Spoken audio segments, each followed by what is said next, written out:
Wow, episode 2 already. Oh my god. Welcome to Pantsless Tables. Welcome to The Way We Were, our Walking Dead universe actual play. I am Mike, your GM, and I will be guiding a wonderful cast of players through the world of shitters, as we have labeled them. Couple of points of order before we get underway. We are bang in the crux of our fundraising in the lead up to Pantsless Pride. We are raising money for some great causes. We're raising money for the Trevor Project, and we're also raising money for some mutual aid that we've set up. Details of that can be found in the chat at some point.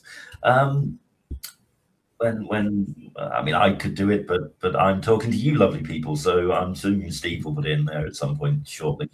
Let's get the stuff out the way. God, I'm so professional.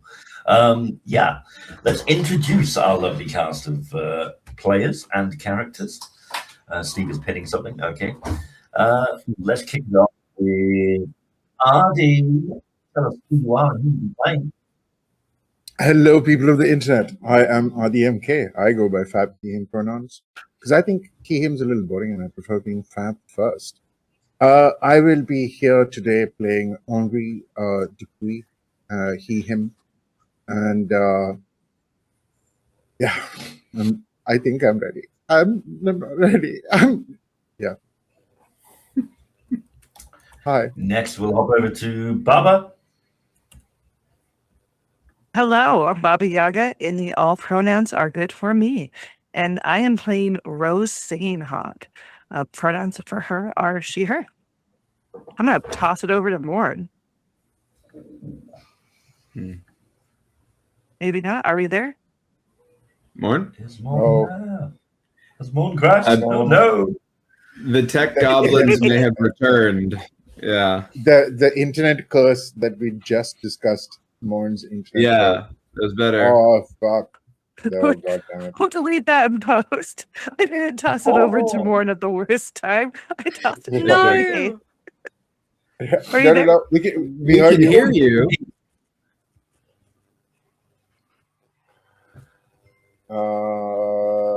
Right, okay, you can hear me? Okay, I've Yes. just turned off my camera.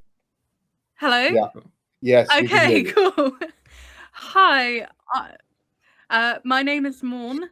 My pronouns are they, them, and I am playing Julia Erickson Watt, whose pronouns are she, they.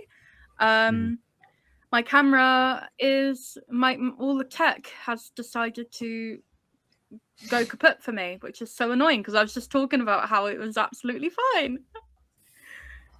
The internet curse. And I'm going to move on to Danny. Thank you so much, Morn. Hi, everybody. I'm Danny Mendoza, he, him, and my character is Frankie, also he, him. Just a good big heart looking to survive this difficult world. I believe I should pass it now to Steve. Oh, hello. Hi. It is I, Steve. I do Steve things and Steve stuff for the Steve channels or the pants. I don't know, something. I'll figure it out. One day I'll get a proper intro and not just random bullshit. Go. Yeah, my pronouns are he, him. I'm playing Sasha. Pronouns she, they. I think. Yes, she, they. And she's here to kick some ass and take some. Well, no, she's here to take some names and kick some ass. Wait, no, it's the fuck. I don't know. I'm done. She's taking bubble gum and then kicking it. Yeah. And she's all out of ass. Yeah. I mean, she. Okay, I don't want to objectify my own characters. Okay. No, but she has asked for days. That's yes. Sorry, Mike. Go ahead. No. That's fine. Can you change the title of the show to "She Has Asked for Days"? I think, Steve. We're doing really well, folks. Weirdly sounds like a ZZ Top song. Yeah. But there we go. Yeah, let's kick it back over to Frankie for our recap then. Frankie's thinking about an old friend. Hey, Buster. You were good, but you couldn't stay when La Cadencia came. I'm still here. I'm trying to be the best I can be for Papa. Papa's still everything. Today was busy in the safe water place. I did my job.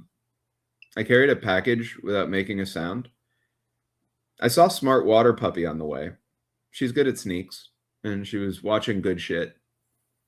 Good Shit is not a size queen and is fun to play with. So I hope Good Shit isn't in trouble. Later, Fish Guts came back. Fish Guts is good at water and good at helping. Reckless Puppy was waiting for her on the docks.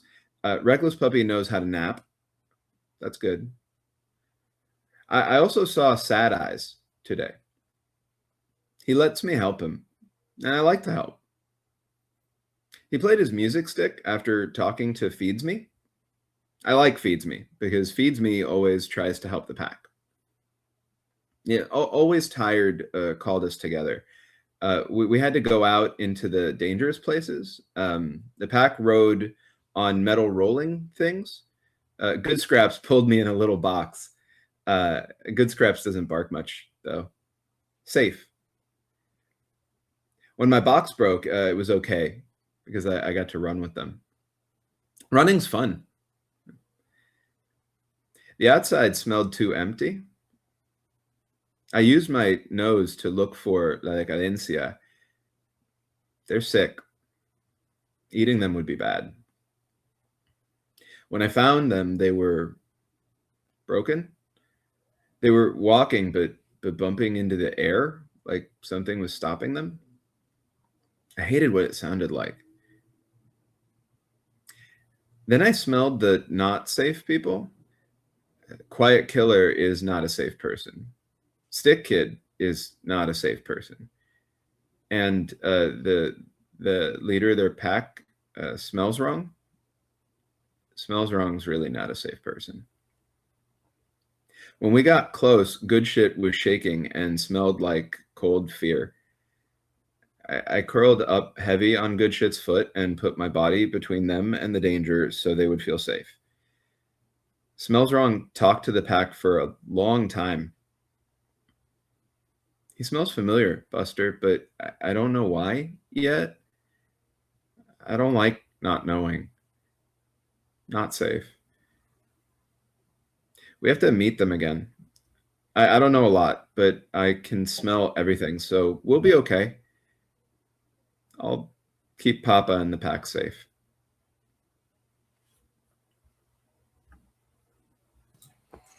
Amazing. There is no system for inspiration in this game, but you have it. So, hey. Thanks. Appreciate that. Use it how you will. You tell me. There you go. You can tell me what inspiration in this game means at an appropriate moment. I appreciate that. I'll bank that. Thank you. I think for the time being, like just as a base, I think wherever Frank looks for this whole game, he finds an extra biscuit or like a piece of some good trash. Yes. That's the very player fun inspiration. trash. Very fun trash. Yeah, I feel that. Trashy fest. So yeah, Frank deserves all the praise. you guys have had a conversation with a very friendly group who have asked to have a formal meeting. They are surprisingly for you guys aware of your desalination process, and they wish to bargain the safety that they can offer, as evidenced by this signal, which seems to keep the shitters at bay, in return for access to clean water. It's going to take the best part of a full day to travel back on foot and bicycle. So you guys probably want to make camp at some point. Now it's up to you whether you do it in one of these outbuildings or whether you wish to get a bit further back into town and the safety that the edge of town provides away from this group. I will let you decide where you guys camp. I mean, I would have a question. I mean, these gentlemen, they went back into the house. Is this what they did? Are they not in sight anymore? They have started to make their way towards the castle. So, and as that's where they've chosen to meet, you can assume that they are residing within at the moment.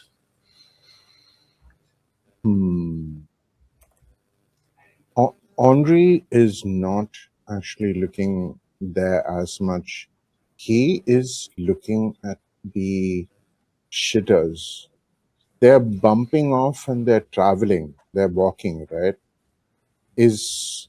I think what Henri, there's a weird feeling that creeps him out, like the ghost crossing, like tap dancing across the back of the spine, right? So I think he'll just he'll turn to the others. I think I need to get a better viewpoint on what is happening, and I would want to see what the shitters are doing. Give me a minute, and I think shit. Yeah, he'll fucking turn to the nearest tree, and then like he has his cane, and yeah, I think he's gonna try and fucking climb the thing unless like someone fucking stops him. But like, yeah. So you want to get closer to the wall? Yeah, and I want to climb a tree so that I can get an elevation, because I have my rifle scope, right? So I kind of want to see what is happening, because like, I mean, in terms of for Henri, it's just like, there's if there's continuous build up and then there's like, a cul-de-sac somewhere where all these things are fucking getting stored.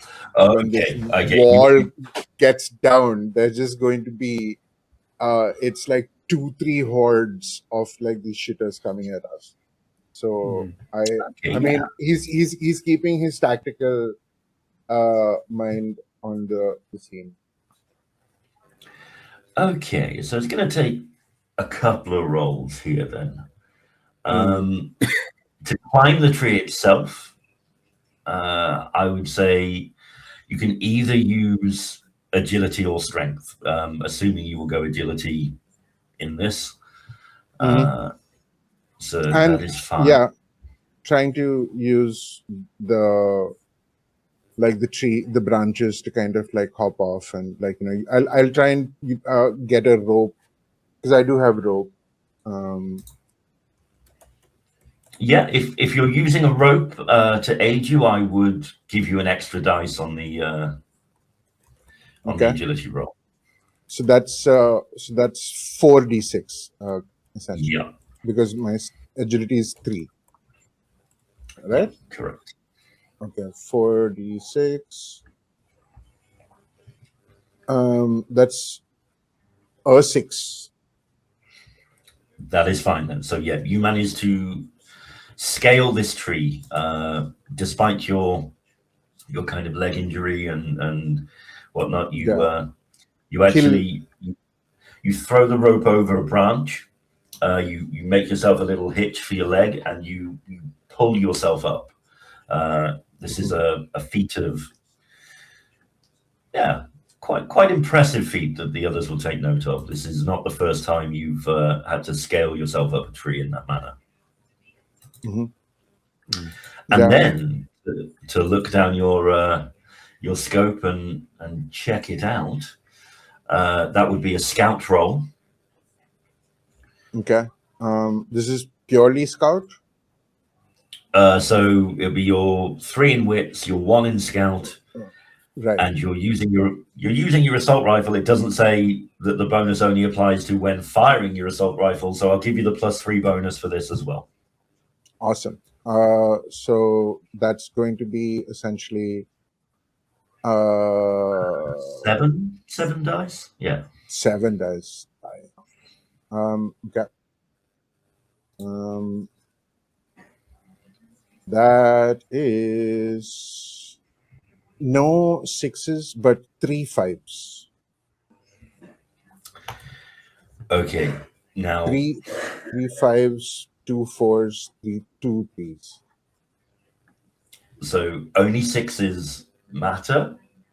So if you wish to mark a point of stress and re-roll, I think is 100%.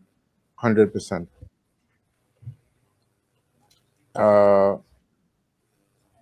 And we'd gotten a stress point earlier for something, right? Let me think. Frankie had taken. I think Frankie had taken a point of stress, hadn't they? Yeah, but we didn't get a 1. me- So how does that work? I did take a point. I did take stress. I have 1 Yeah. stress. Oh, okay. Cool. Yeah, So remember, I'll. Sorry, go on. I was going to say, and remember, when you have stress, you roll a stress dice, and rolling a 1 on that can be very bad. So, So now I just roll 1 additional die. I don't re-roll all of them. Okay. No. Re-roll with an additional die. Re-roll with an additional die. The additional die cannot be a 1. Correct. Okay. All right. I mean, it can, but there will be consequences. Are we calling the 1 on the additional die a shitter? Yeah. Don't roll the shitter. Yeah. Yeah. I got 1 6. Okay, that's fine. So remember that point is of stress. stress like a community pool, or is it individual? Individual. It's there on individual. It's on there on the sheet. So yeah, one success. So I'm going to say you successfully scope what kind of the near distance, shall we say, but there's a lot of trees that prevents you from seeing exactly where these shitters are wandering off to and coming from.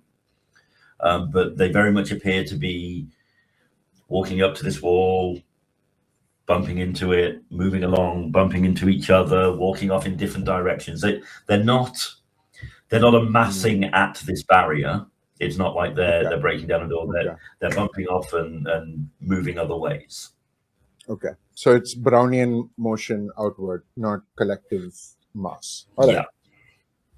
I think Andre will just kind of breathe out sigh of relief and just start heading back down the tree. I think we are safe, Ms. Jami. They are not collecting anywhere close by. They are scattering.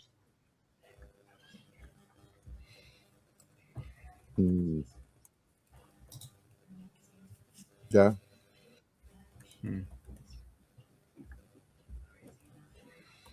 And on the way back, if there's a random acorn or something that he can grab off the tree, he will.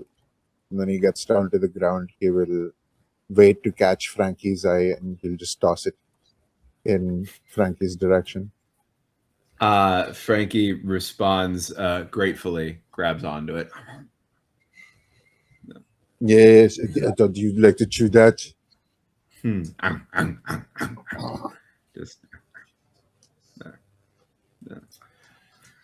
So yeah, group decision time. Do you guys want to kind of camp here, or do you want to press on a little bit back to the edge of town? I would say it would be unwise, even though you've seen this barrier in place, moving through a kind of urban environment at night, especially when you know there's a threat on the horizon, shall we say, or potential threat, would probably be unwise moving through the dark. So it's up to you where you decide to make camp. Would I be able to do something to help scout a more favorable location?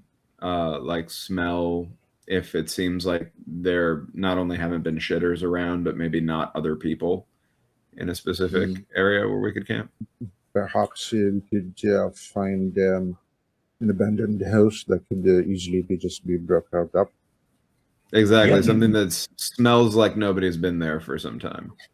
Yeah, there's a lot of farm buildings and outbuildings and barns and such like. So you can give me a scout roll to see if you can find one that doesn't appear to have been investigated by this group, at least, or smell of strangers. Cool. Yeah. Let me do 6.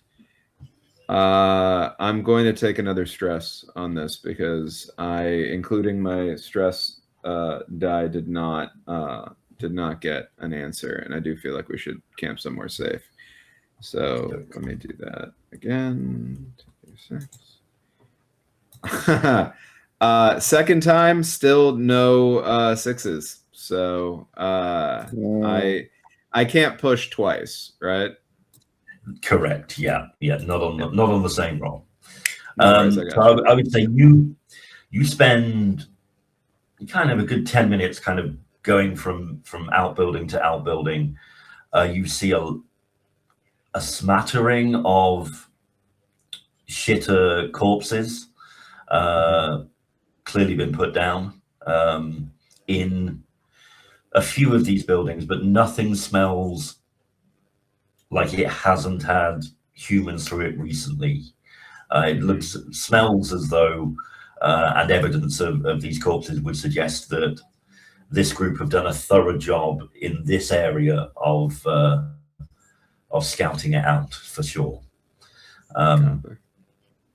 So I would probably say that based on that, Frankie would probably think that, there's nothing safe building-wise around here. How Frankie communicates that, please do. I would say Frankie, you see Frankie for those 10 minutes like run off. I don't know if any of you would follow Frankie at all, but on this investigation, you would have seen Frankie do stuff like this before to try to determine what might be less populated places. Maybe would be easiest for you to surmise, right? Is where Frankie ends up landing. Using whatever criteria Frankie might have, right? What happens at the end of that? Yeah, go ahead. And as often happens when Frankie just fucking scarpers off, I will Henri will roll his eyes and just turn to Rose and just go, that dog is going to be the death of me, I swear. Luckily, Frankie comes back this time, and at the end of that, just looks over at each of you and gets up on like hind legs and puts paws on you and goes, "Arr, arr, arr." As he finishes doing that to each of you, like it goes around to each of you one at a time, then goes in the opposite direction of where he went to check and just looks back at you all if you don't start following to be like, yeah. I think our Gilles Francois has found something that he does not like. Yeah? I think maybe you should follow him now. He has a trust in us. Oh, absolutely. And when Frankie goes up to Rose to do that whole thing, she saves up off and says, "Okay, Mike, what are we doing?" Because immediately recognizing dog wants something. Yeah, but there's like a hand that comes out to not vocalizing, just the hand coming out to stop him from jumping up. Yeah, and doesn't jump up then on you and just like nuzzles the hand a little bit. Couple of kisses if it's allowed on the hand, and then just still does lead you all in the opposite direction of where Frankie checked. Above table, Frankie thinking, well, all of that was populated, so let's go the other way. Oh, little Timmy's down a well somewhere, or whatever they have here in France. Did they have Lassie here in France, Father? I mean, we did have it is a very badly dubbed version. It was not very popular. But I'm sure certain there is a little Timothy trapped somewhere. Yes, but maybe we should follow our little one before he get Frankie. Don't run off, and just like he will continue following. But it's not a call out. It's like Frankie. Yeah. I was gonna say you yelled. Okay, all right. Yeah. No. Brave. Brave. As you are all moving away, I just want, in fact, Frankie and Henri are busy in that interaction. So if I can have Rose, Sasha, and Lee just give me quick scout rolls, just for, I'm going to use that as a perception type roll. Yeah. Okay. That works.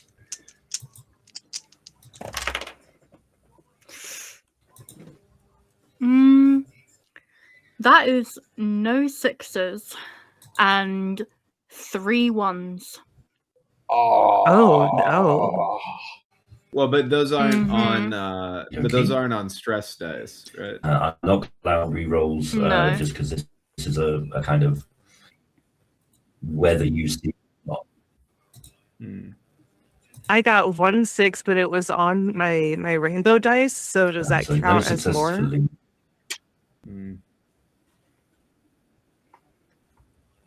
No, it's a 6.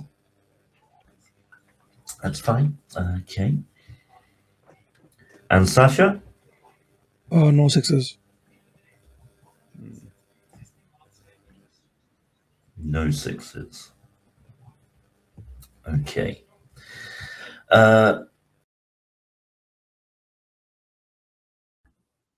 Couple of blinking lights in the castle, but you only kind of catch it blink a couple of times.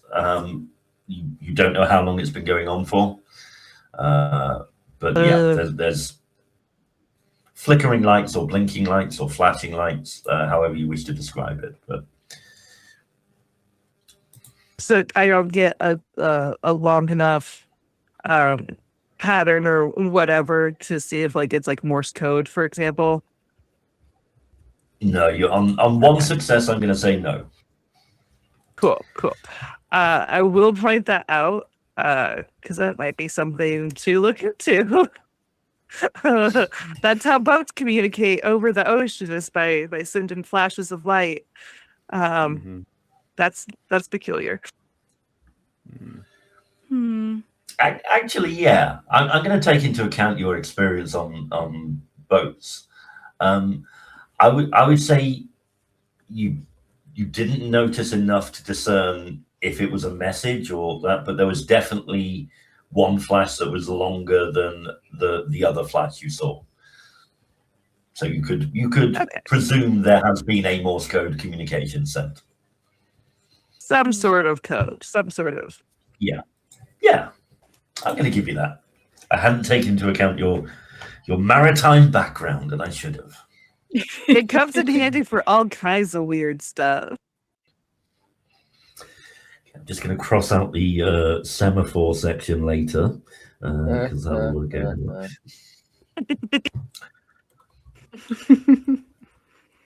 So yeah, you guys can make your way back to the edge of the town, find a building that I'm sure you're familiar with as being clear and safe and somewhere that you can rest far from the watching eyes of these fucks in the castle. And you have a bit of downtime if you wish to discuss the events that have gone on. I'm going to throw the floor open to you guys to interact as you will for a moment. I guess when we take a minute to sit down and rest, I will get some food from my backpack, pass it out to everyone, give Frankie a little bit extra, and some pets. You've been very good today. Very well done.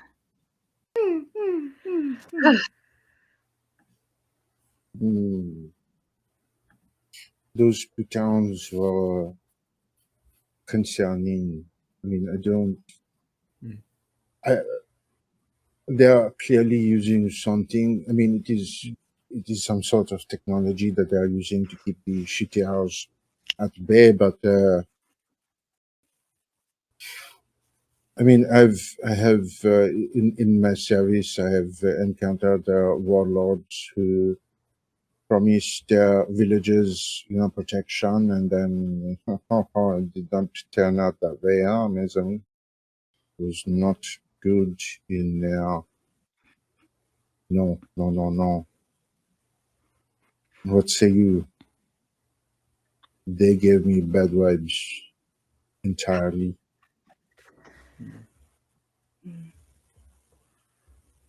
They seem. And what's up with the silly names? I mean, people can name themselves whatever. That's that's their right. But the fact that I they're know, very but- familiar with our place is kind of concerning to me because I don't recognize any of them. To any of you? No. No. Sasha, what did you think? I mean, I know you have some more life experience that some of the others don't have here. Do they give you, I don't know, like come here and give me a hug vibe, or just like get the fuck away? No. What? No.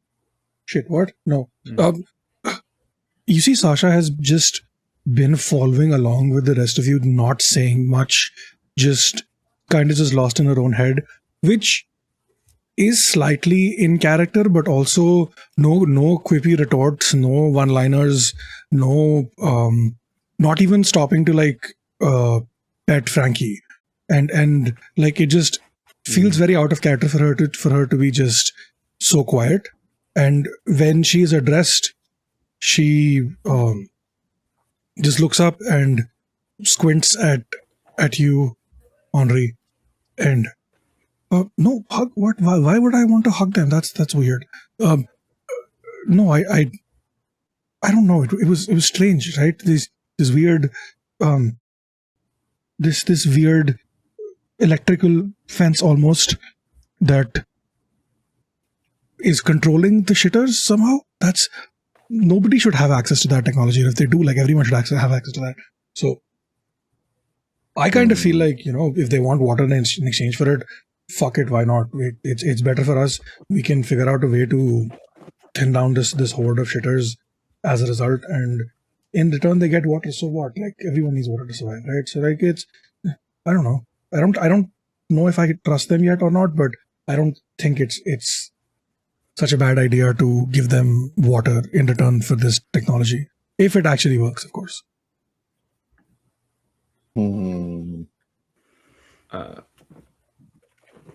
Frankie comes up and just curls up onto your feet.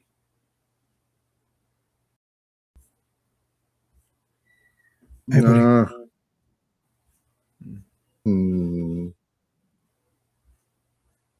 Well, clearly it works. Huh? I mean, we saw it, and it extended for quite a distance from where the house was and where this signal originates, perhaps, but it did go for quite a while. And I would add that your scouting, if you would be Sorry, Mike, you're more- a little muffled for me. Oh, bear with. Mm. Let me turn my gain up. Any better?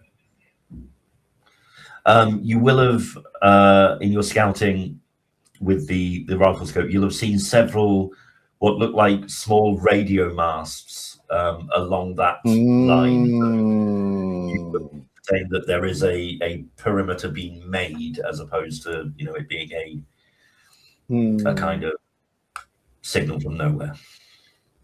Yeah, so those transmitters are definitely creating a bit of a fence that these fucking things can't get past. Huh? Clearly, it works.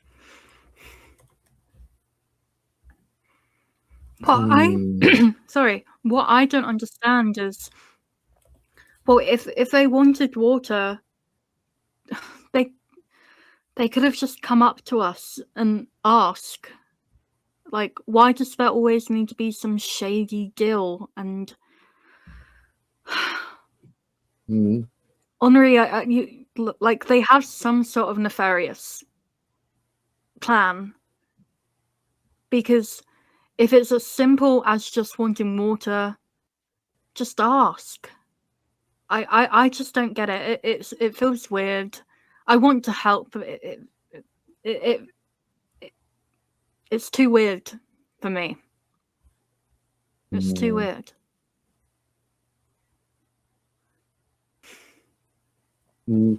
I would agree with Lee here. I do not have a good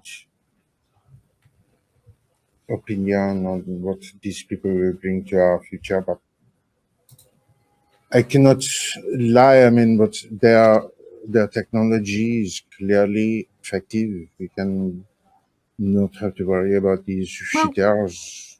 Well, about that, Well, I agree. we need to go take a look. You said if there's towers, maybe we can go sneak over there, and take a look and see what they actually are. If it's as simple as some sort of radio frequency, then surely there's got to be some dork back at base that knows radio stuff. If not, then we can, try to find a university or a library that might have books. From what we know, who would be the boss of our our settlement? Like, who would we bring to this meeting? Like, I mean, who would we be going to report all of this to? I think. Okay, so I assumed it would be Selena. yeah. So, but you also know that the cruise ship was departing as you were leaving, or had kind of started its process of departing when Rose was coming back into town. So you would know it's a good couple of days at sea out at the moment. So communication would be with them via the radio at Valentine's.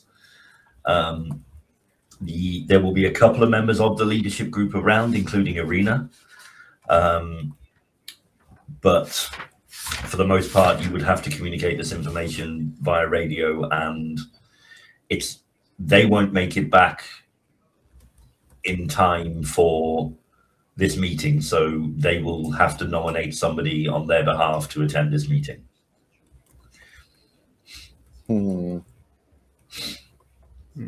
Okay. Well, and who would be our science dude? Who would be our gadgets dude? Gadgets person? Gadgets person. Let me have a look. Just go through my list of NPCs. Bear with. Hmm.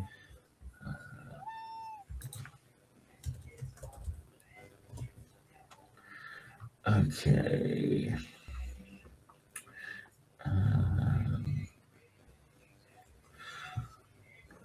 So I would say that probably, so Edward Ross, the head of security, is former special forces, probably have experience with radios and that kind of communication. Other than that, there is one of the scientists, Talia Cruz, who you haven't encountered as of yet in the game. It's probably your kind of go-to jerry-rig ship that you need type person. They are, yeah. Your something needs patching, something needs mechanically fixing. They tend to be able to do that kind of shit.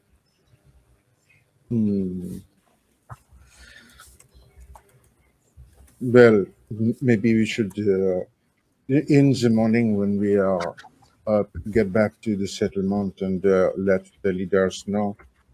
And while some of us go with them, maybe some of us could split and take Talia to go check out one of these transmitters. No?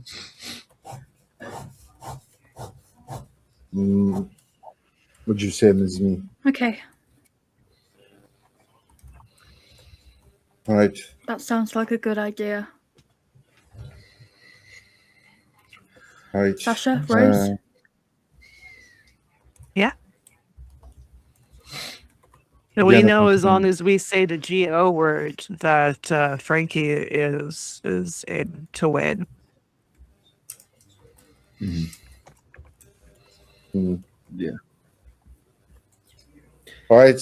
If there is nothing more, I suggest you all get to sleep. I will take the first watch. Who is volunteering for second? I'll do it. All right. Wake me up when you're ready. Bonne nuit, mes amis. Sleep well. And let Morpheus take you to better places than what we are left with here. And he'll give you all a nod. And he'll. I don't think there'd be a fire or anything. I think there'd just be a low lantern kind of turned to like lowest light. And Henri settles in for his watch. Okay. Everybody can relieve a point of stress for your rest and social interactions. And I'm going to say I will have you roll just because things can happen. So Ardi, if Henri would like to give me again just a scout roll. I don't know if this would affect anything, but I do think that while at some point Frankie does sleep, Frankie would try to be helping with the watch overall. So like whoever is watching at any point, Frankie would be with them and just like intermittently wake up and go back to sleep, but like be trying to help. So would be with you during your thing.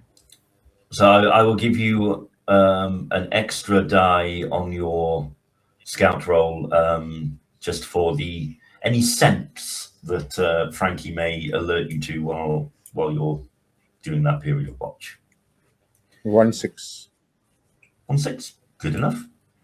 You maintain your watch. You keep awake despite the exhausting trip you've made today, and it's uneventful until it comes time for you to wake Lee. In the middle, I think at some point he would have, after making sure that things are okay, he would have sat back down and pulled out his picture, and he would have looked at it for a bit, and then had a kind of quivering face before slowly starting to have sang.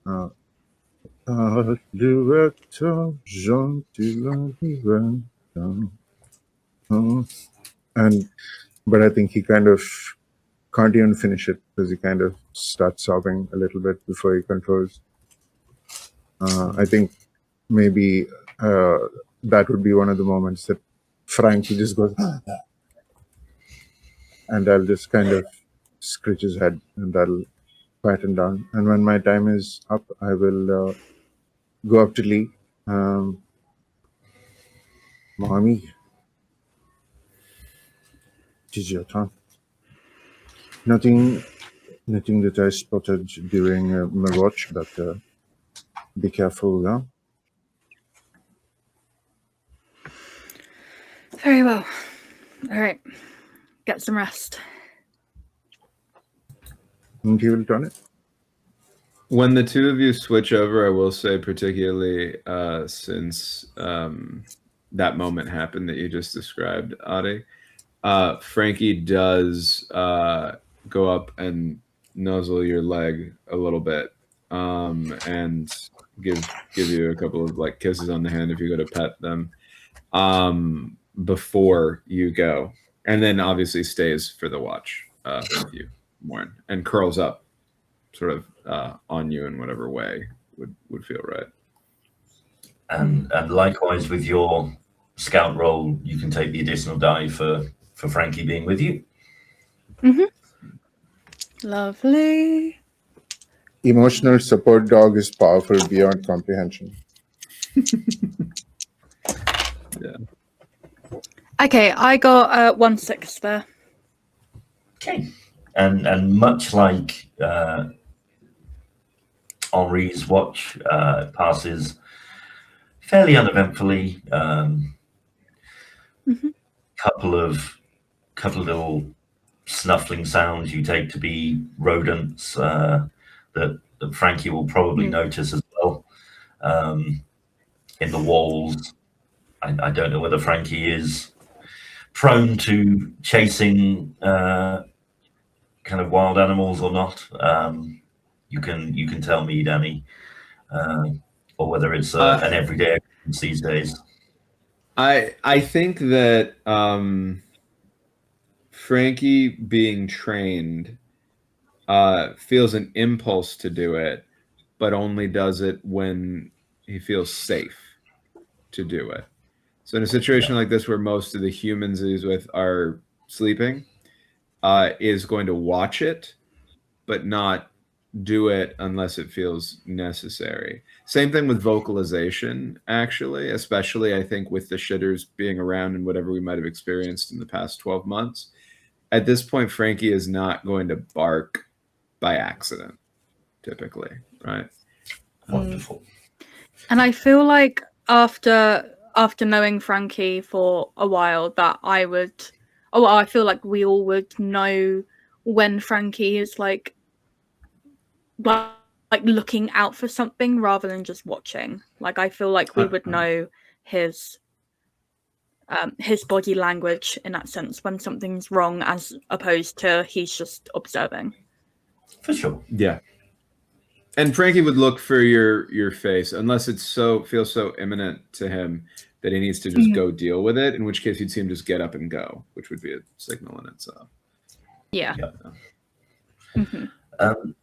I will just check for my own clarification. Is everybody sleeping in the same room, or has anybody gone off to be by themselves? It's the only important question I have.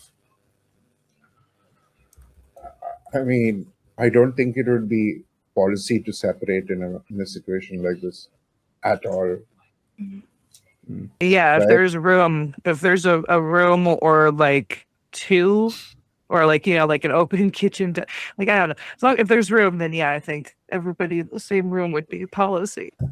Yep, that's fine. Just No, it's a house you are familiar with. You've stayed here before, so I wasn't sure whether anybody kind of claimed a bedroom or anything like that. So it's good, just for my own knowledge to know whether I need to throw some shit at somebody who's sleeping. No. Yeah, you think we're that easy, Mike? Ha! I don't know about you guys, but I am very easy. Hey. Funny you should say that, Steve. That was Steve, not Sasha. Okay, Sasha is not easy at all.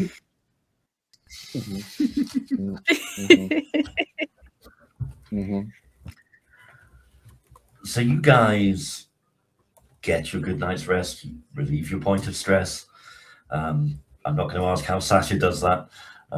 We don't need to know, Steve. What? Oh no. See, poor Sasha. She's getting painted with Steve's brush. Okay. This is unfair, I think, to Sasha. Sasha's right. That's funny. And yeah, dawn breaks as it often does these days still, because we're not playing 10 candles. So dawn definitely breaks. And birdsong fills the air. It's a lovely morning on the French Riviera. I'm going to say you guys make it safely back to the harbour. No troubles navigating these streets. You've done it many times. And whilst your guards are up, there's definitely a small sense of the safety that this barrier is actually providing in your subconscious as well. So yeah, you make it back to the harbour. You communicate what's happened with anyone you see of importance. And that leads me to who are you seeking out to convey this message? You know that Selena and the main body are on the cruise ship. Are you looking for Valentine? Are you looking for Irina? Or anybody else? You tell me, what's your first port of call? Are you all going together? Do you have separate things to do? You tell me. What you say? I mean, Rose, I think you have your boat ready to go on to the ship right now, right? Yeah. Kind of hard to board a cruise ship from a fishing boat, but we also do have a megahorn and a bullhorn and I mean, they did radio. They did have that ridiculous net climbing ladder rope thing that they built, no? That they kind of just toss over the side. You go ahead and have fun with that. No, I'll take you out there. I'll watch. I have done enough climbing for the day, and my leg is already killing me. So I will say, you know that journeying to the cruise ship and back will mean if you wanted to go on this mission, you would miss the deadline for getting to the castle. Like there's no way of doing that journey getting there. So if your PCs choose to go and convey this information, they will not be able to be in the party that gets sent to the meeting. But that is perfectly valid. You can do that. I mean, you can radio the information.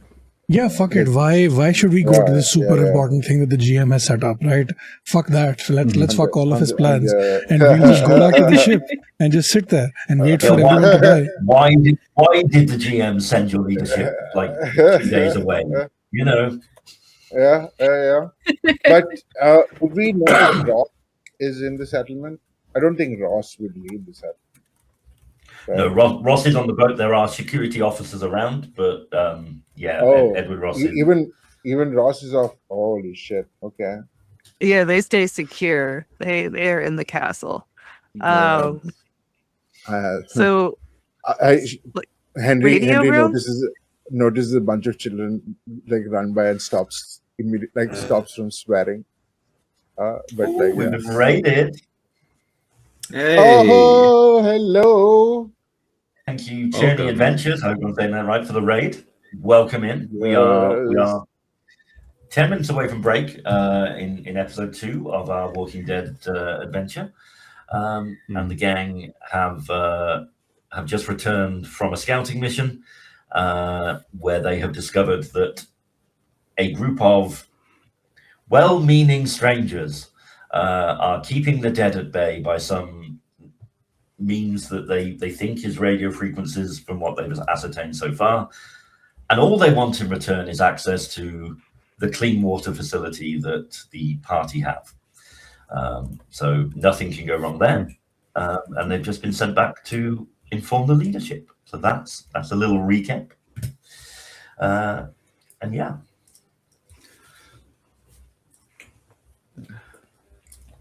Yeah. So you guys, well-meaning strangers in The Walking Dead, indeed.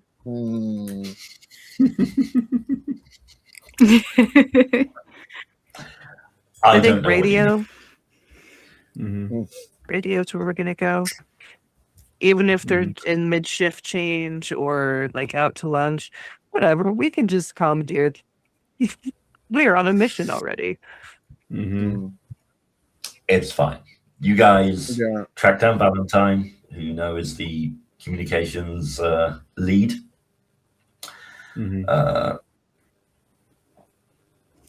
I'm not going to make you role play this out because we're getting close to break, and I feel like probably we're approaching a good moment for it. So maybe we'll break early.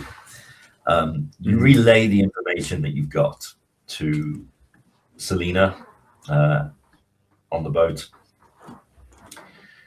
And are told that they will get back to you with a plan, but at the moment, like, they need to put their heads together and figure out who they're going to send and what they're going to do. But they are. Can we tell them that we've got like a deadline for this? That we need to be there back there in like 3 days. Okay, cool. 2 days now. When the radio is switched off and like the audio is not on, can like only have like just muttered where they can only put their heads together. They pull them out of their asses first. Hey, that's my sister and her friend. She did that stutter. They have one question for the group before they sign off to go and have a confab. And that question is very simple. Do you think we can trust them? No. No. Absolutely not.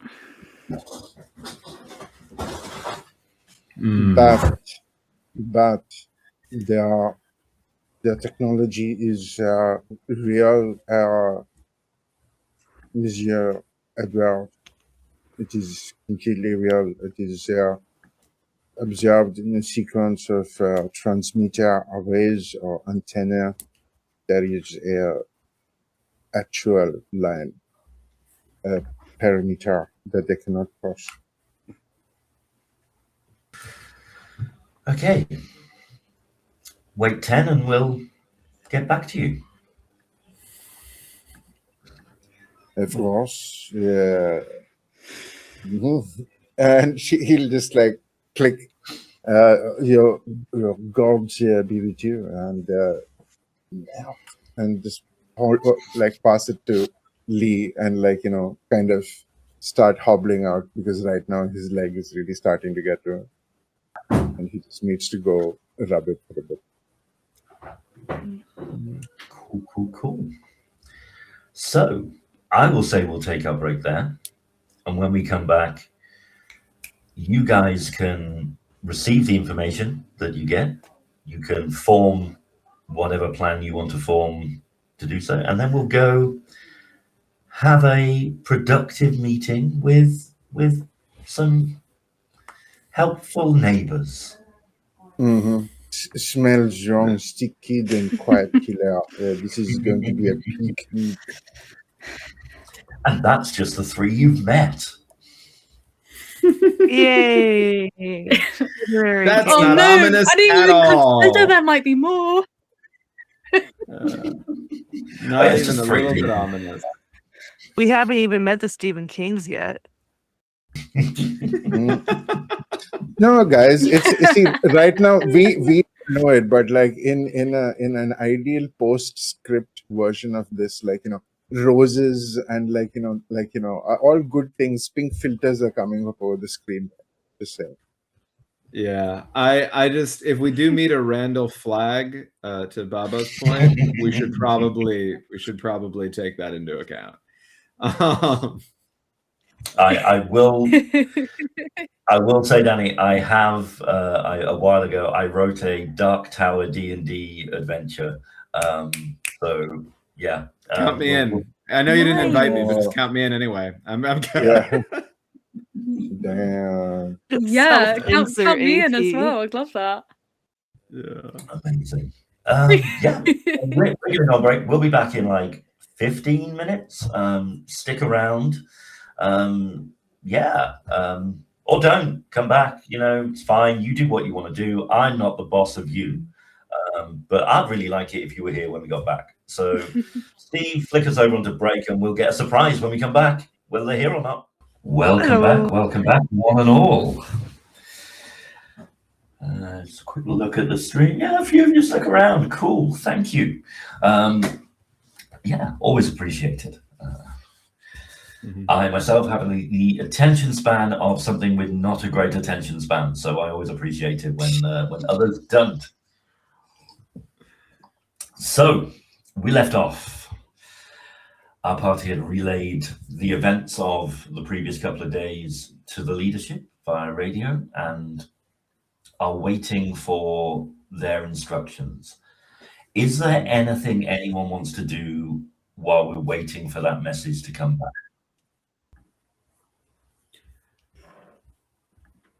I think that Frankie, needs to go for a walk to do what dogs do on walks. And while doing that, we'll take the opportunity to just survey the area. Ooh, okay. So Frankie can give me a scout roll then. Beautiful. Let me see. Right, I still have 1 stress, so okay. I'll do 5d6, and I'll do my 1d6. I did pull 1 6, which is great, and my stress die was a 2, so not a walker or a shitter. That's close, so close. Yeah. We'll get a shitter interaction eventually, I'm sure. Well, I don't know. The negotiations could go brilliantly. You could just be safe, and the next 4 episodes or whatever it is, 5, I don't know how many we've got, will just be you guys living in a paradise. That could happen. Sounds good. Oh, but Let's I have do it. lots of cocktails. Yeah, Frankie walks the perimeter, finds that familiar tree that Henri was sat underneath before, and does what dogs do when they find a tree. Yeah. You don't notice anything unusual other than the whole unusual thing of there being no shitters around. But I'm gonna say on a 6, on a success, on a scout roll,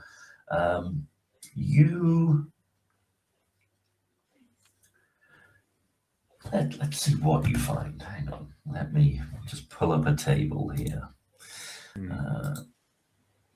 Okay.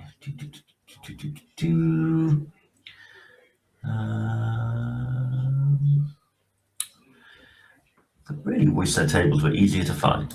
Okay. Here we go.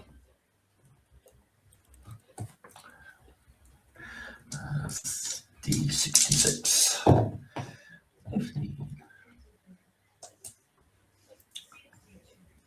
Okay, that's fine. You find some graffiti on a wall, but you can't read, so you have no idea what it says. Does it smell But there like is- anything to me? It smells like paint. You're fairly sure it's paint. Well, that's and- good. Yeah. And with close inspection, it is tacky to the touch, so it's fairly recently painted. And it's Okay. just on the side of a building down one of the short alleyways just off the harbour. If it's fairly recently painted, would you say that if I got very close to sniff it, I'd have a little bit on my nose? You would, yes. You can pick the colour. Red. It feels like red. I think red, if that works for you. Yeah, I felt we were all going with red when you asked if you could tell what it was, so yeah. Yeah. Perfect.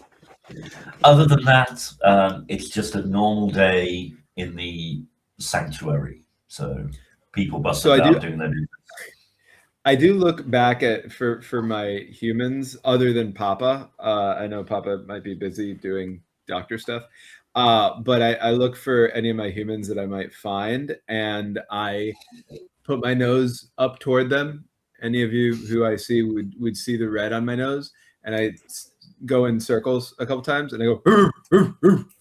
And if it seems that any of you want to come with me, I will bring you back over to the graffiti. I think Henri would be just have gotten a hot water bag onto his thigh.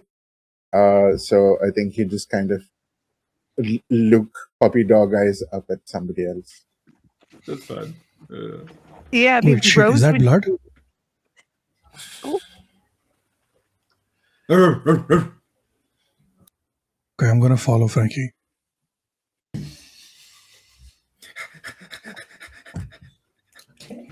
Frankie leads you to a wall. Yeah, and I look over at the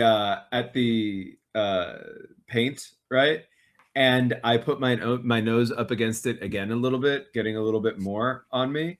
And I look up at you and I go, "Arr, arr." God damn it. I'm gonna bend down, pull out a piece of handkerchief or whatever, and try to wipe his nose. I like You're a you, good dog, but but then I you're also also like give you kisses. Yeah. You're a good dog, Frankie, but also you're an absolute dumbass sometimes. And just I got so worried. I thought it was blood. And just what is the graffiti again? Okay, you're reading I the don't read. graffiti. Yeah. Steve takes 3 points of psychic damage. No. It just says in red spray paint that you will be able to tell from the tackiness is fairly fresh. It says, "It was the age of wisdom. It was the age of foolishness." Oh, fuck off. Mm. This is some fucking... Oh. Are the others nearby, or how far did Frankie take me? I mean, I don't know if it's, that's up to, I was saying, I don't know if that's up to me. yeah, we can have it up to you how far away from it. Obviously, it's in the streets around the tree, so a little way away from the boats. But Yeah, I mean, I think within like a 10-minute walk, right? Yeah. Is this inside probably our a better perimeter spot. or no? this is on the edge of what you class as your perimeter, where the barricades are. Yeah, Okay. this side of the inside of the barricades. Okay. Okay, can I look around to see if I spot any spray cans around that were abandoned after use? You can give me a scout roll. Okay, I shall try.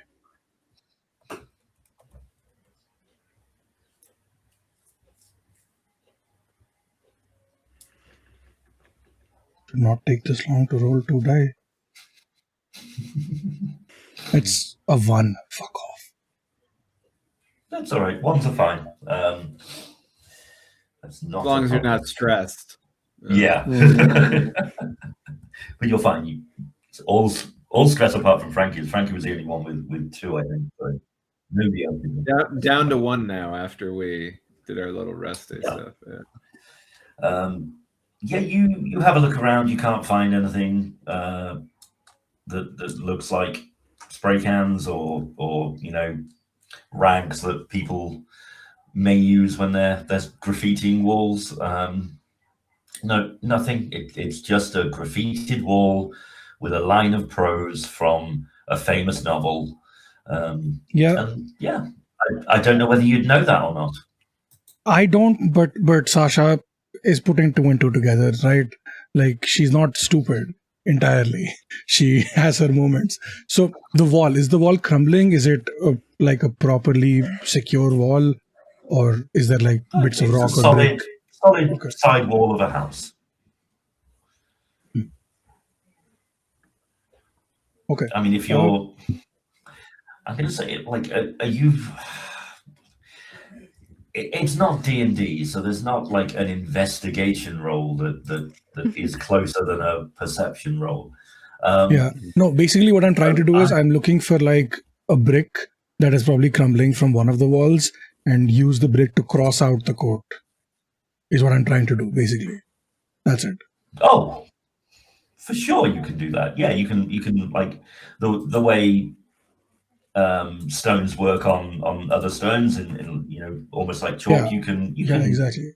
But specifically looking for a brick because that would also be red, so that it would give it some color, right? So I'm using the brick to like literally holding a giant brick in my hand, using the edge of it to cross it out, and then just in the empty space just writing "fuck off." That's what I'm trying to do with 2 exclamation marks, not just 1.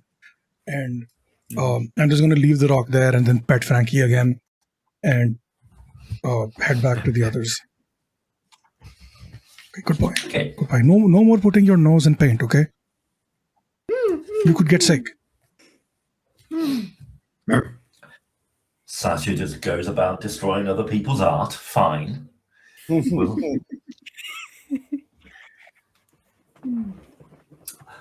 yeah, and anyone else want to do anything while you're waiting for the message, or do you want to fast forward to a leadership response? Yeah, I think Andre. I don't think so. Yeah. Yeah. I think Andre should Rose, the heat Rose starts getting stuff together for a fish fry. Like, we're here, we're in town. She's going to cook some fish real fast before we have to turn around and leave again. Perfectly valid. You can do so without any rolls required. You are the master of fish, so that is your domain. Put that on her tombstone, assuming she has a body left. Jack of all trades, master of fish. Women love her. We need to fish find beard. this all trades person and see how they have so much stamina. Jack of all trades, master of fish is very quotable. I hope somebody clips that. It's going on our first range of merch. That's the T-shirt we're going to sell. Jack of all trades, master of fish. Sounds amazing. Make it happen, Steve. We've said it now, so it's a reality like season 2 and like all the flashback episodes that we're going to do as filler content. This game is going to run forever. Sorry, If somebody donated if somebody donated like $150, I would hand bead in like the traditional style that sentence into like a medallion. I love that. Amazing. That's a fantastic incentive. We will push that out with the incentives over the course of the game to make that happen. And if not, I will donate that to make that happen. Mhm. I want that. Yeah, for real. Okay, so this journey with Frankie and Sasha takes place, occupies a good 30 minutes of time.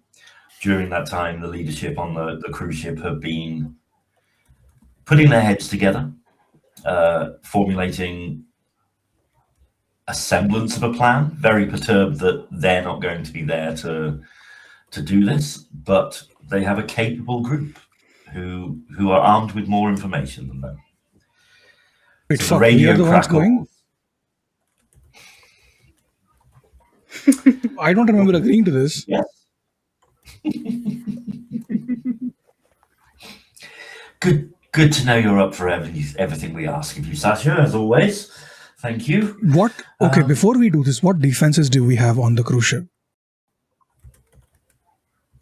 Oh, just missiles, surface to air, all the usual things that a cruise ship has. Yeah. Tactical nuclear, Yeah. stuff. Okay, you know what? If these people decide to actually double cross us and ambush you, I hope you are the first one to die. Sasha, Noted. you cannot verbalize these things, though. Yes. Well, anyway, as I was saying before I was so rudely interrupted,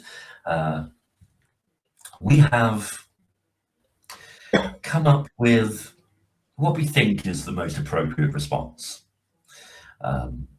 We are, of course, going to honor this meeting.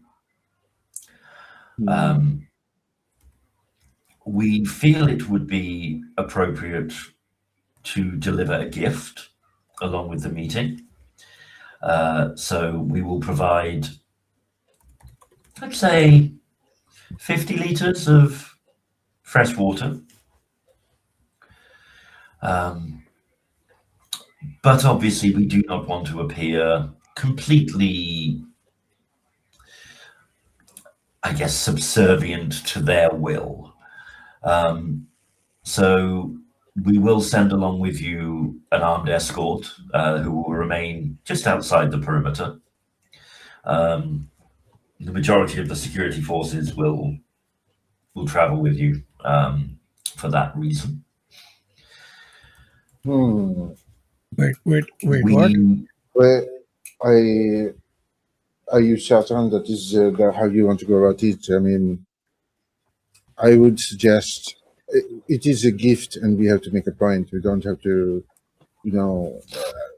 show them that we are the biggest geek in the area. We just have to show that we are subtle and we appreciate what they're trying to do. But I would keep at least half of our forces within the camp at all times, especially now that we know that there are people close by. No? He will kind of look around with the others. The camp will remain protected, of course. I just mean we need them to know that we are not defenseless and that we will not allow a double cross to take place.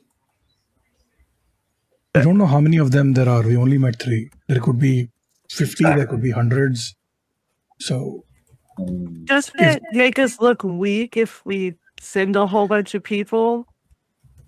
Instead of be like, yeah, no, we can handle this. I mean, we are concerned that I do take your point, but we are concerned that we will be sending you into the midst of an unknown sized group with, from what I gather, shitters. God, I hate that term. Shitters are passing along an invisible perimeter. So, yeah. And if they decide to undo that perimeter, like if they drop the wall, then we will be cut off in enemy territory in their castle or the area thereabouts, and there will be hordes coming your way. We need to make sure that as much of our fighting forces are here in case they do decide to betray.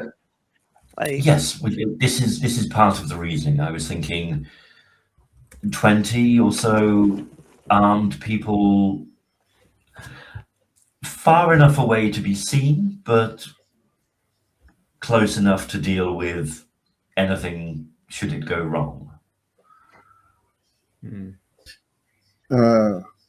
Perhaps. We would like you guys to come back alive. Even Sasha. Oh yeah, I Yeah. appreciate the concern. Yeah, thanks. I mean, maybe, as a way of showing that we have force behind us, and this is my hustle to you, storyteller, like, could we at one point, this is the French Riviera, obviously there's some rich dude who was driving around in fucking Humvee and left it there, like, and we have the Humvee, and we go out in the fucking Humvee to show that we mean big balls. Like, don't fuck around. We got a Humvee, guys. okay, so I wasn't really familiar with this concept until probably like 6 or 7 years ago. But are you all familiar with the difference between new money and old money?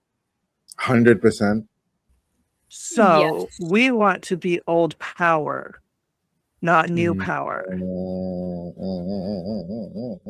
By showing flashy, being big, ostentatious, doing the same thing as what they're doing, essentially. And I don't know if we need to meet them on their level. I think we need to show that we're not afraid of them. True. I do think that there should be some balance, though. Like, even if we were old power, we still need to show that we're not taking this lightly. Because we don't know these people. You don't know what will set them off. They'll be like, "Oh, you didn't send anyone to protect you, which means you don't think we're a threat. So fuck you. We're gonna fuck you up." On the flip side, it could be, "Oh, you sent so many people. You don't trust us. Fuck you." So it could go both ways. So I don't know what a good balance is. That is why we suggest a perimeter security force, but not coming with you into the meeting itself. As long as we are not leaving our settlement without guard, I do not mind. I mean, and you are the leadership. You have met with John. I say d'accord. Ne sais pas. And you just look around questioningly. Just yeah, 15 of our better fighters come out with us, and we go the rest of the way to the castle and have this word. What do you want us to do with this? I mean, is this going to be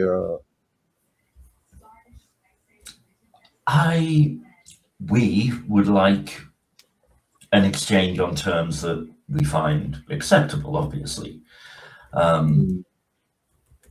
If, depending on the size of the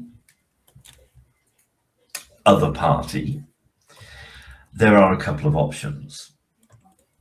Now, if they wish to join our group, then they are more than welcome to do so upon obviously the usual vetting procedures being met. If they wish simply a how would one put it, a mutually beneficial agreement that we gain access to their technology and they gain access to our clean water, that would come with terms of its own. We don't want them camped there controlling our safety at a will, taking water whenever they want. It would be an agreed amount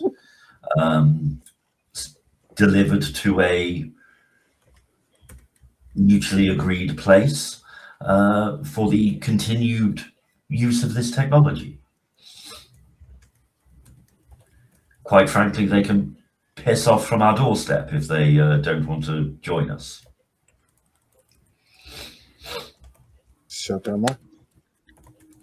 the nitty gritty I will leave up to you guys, and Irina will be accompanying you, of course, as our liaison. But we do not expect a teenage girl to do the full negotiation, so that will be down to you, more experienced persons. And frankly, Irina can keep an eye on Sasha while she's there. So that's 2 stones. Two stones, one bird. I don't know what the expression is. Sasha doesn't need eyes on her to do her thing.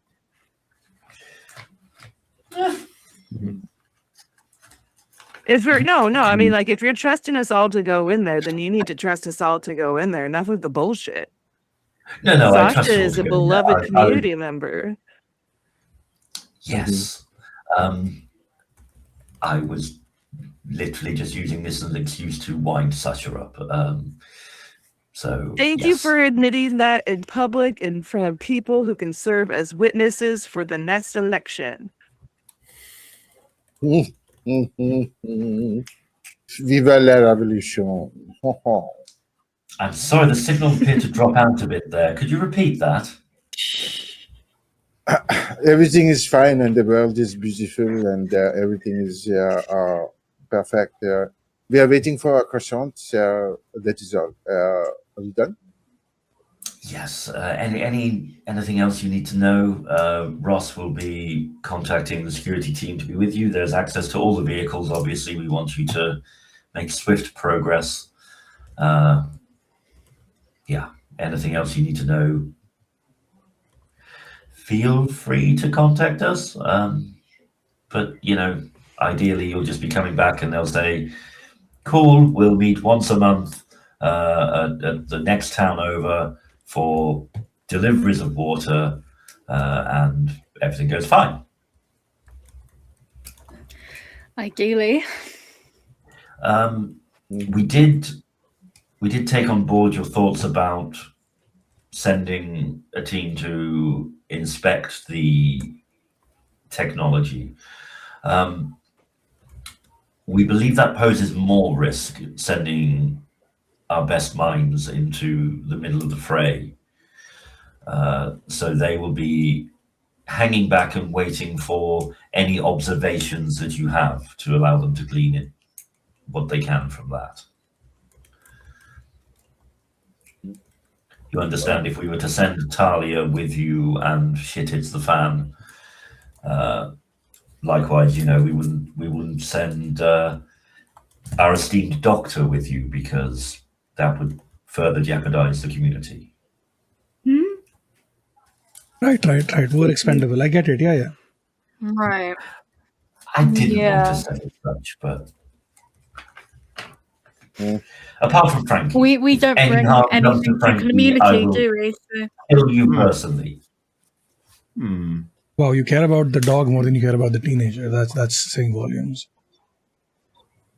Again, it's okay, because at least they're admitting this out loud. So, like, we can vouch for it. Wagging my tail anxiously, just not happily, just watching. Just I picked up on Doctor, and I heard Frankie, and I feel the tension. I'm just. I'll just lean down. I kneel down to Frankie, give him a little pat, and say, "It's okay, Frankie. You're going to be safe." Want you to feel that you're going to be safe too. Emphasis on the "you're."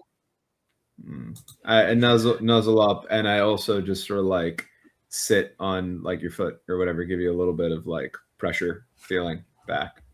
On that note, I would advise taking Frankie with you. They may not be helpful in the negotiations, but should shit hit the fan, they'll be helpful there, and also for alerting the security forces. They can move a lot faster than Henri, for example. So, just going for all of our throats today, huh? Wow. This is which of these bitches is this? Are we talking to? Which of these? Oh, this is Selena. This is the leader. She did not get the power by being nice. Mm-hmm. I'm sorry, but who's the one going to this negotiation? It's us. Yes, unfortunately, time dictates that I cannot attend myself. It is an unfortunate set of course. circumstances. It's, Yeah, I unfortunate. mean, there Such a weird was coincidence that the boat pulled out and it would take so long to go back in. the Raid, we got a Jack raid. Thank you. the last queen in France who said let them eat cake did not do well for herself. Huh? You know, that is technically that's widely misinterpreted. Yeah. Oh, shit, which is delicious, and everybody should eat it if they can. And cake was more attainable than bread at the time, Yeah. and that is why. Yeah. So it's used in a condescending way. How does It that wasn't meant work to when they're serve- both made?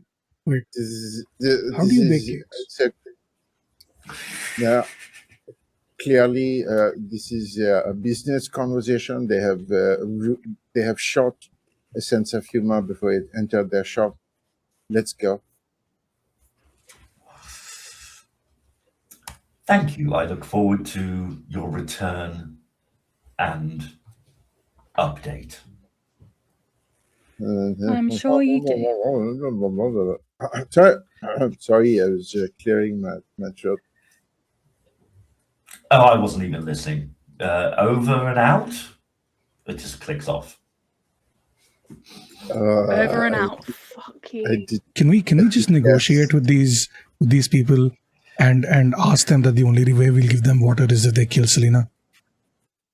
Is that too far? I think that might be a bit too far. It is obviously a joke. Look at Yeah, we do it. Yeah. Joke. Yes, absolutely. I make a joke. Yes.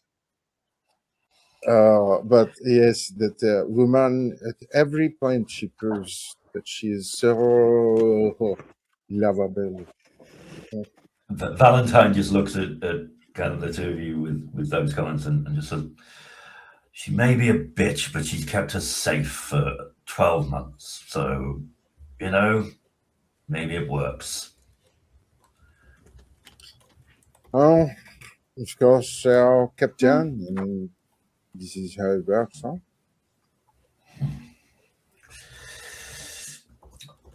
In fact, Yeah, no. I'm going to rephrase. Maybe isn't right. She is a bitch, but she's kept us safe for 12 months. Mon Capitan, you always say the truth in a distilled form. Anyway, you fucking shitbricks, go about, get yourselves ready. Looks like you've got an important mission to do.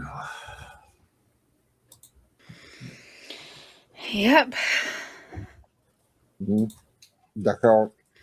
Unless there is any preparation that any of you have to do, I think I shall coordinate with the guards of Monsieur Ross and try and get us a fast car or a truck or maybe even old Bertha, the Humvee. I will categorically say now there is no Humvee. Oh, These are small French provincial trips. Yeah. I just French Riviera. I was. No, Maybe it was I all a understand, fever dream. Maybe it's all a favorite dream of Henri's. Like, Yeah. I feel like a Humvee down one of those streets would probably wipe out every building it went past. So yeah, we're Yes, you have classic cars aplenty, but no Humvees. Oh no! A Volkswagen bus. That's what it is. That's what our vehicle Yeah. is. You may definitely Volkswagen have a bus. veto. Yeah. And it's covered in like flowers and like yeah, a lot of them are faded off. And yes, I think at some point somebody like, there's graffiti of like, various forms of genitalia on some parts of it, but like, yeah.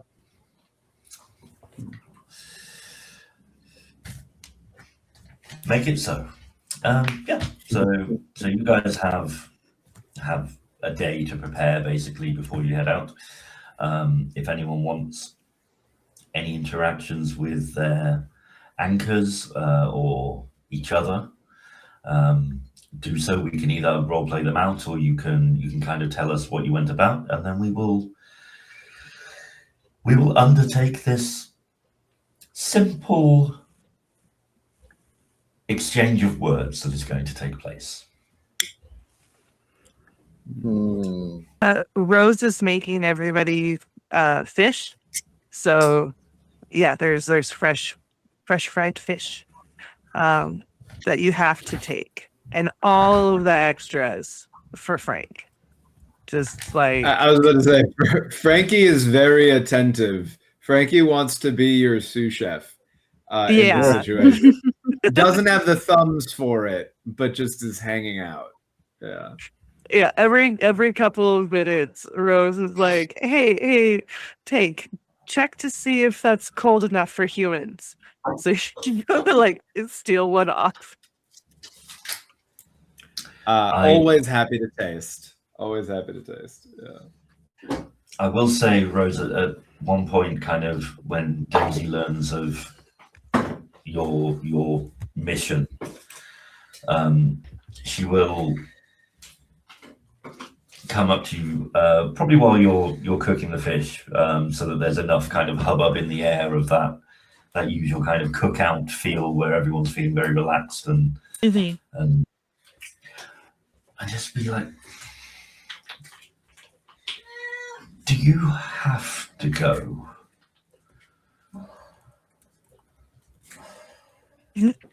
No, but yeah, because they're gonna get in trouble, and I need to be there to help.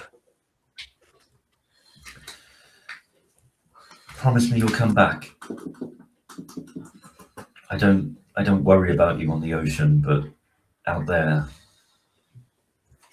Yeah, I do. way bigger sharks on land.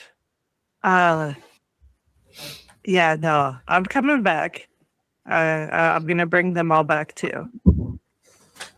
And if not, then you get the boat, and where I've hidden all of my shit, and you get the fuck out of here and you leave.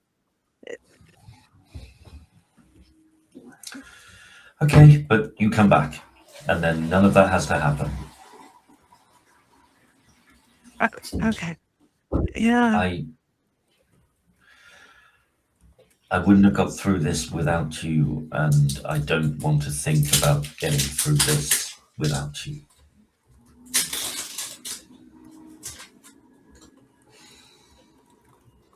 You have gotten through so much when I have been thousands of miles away.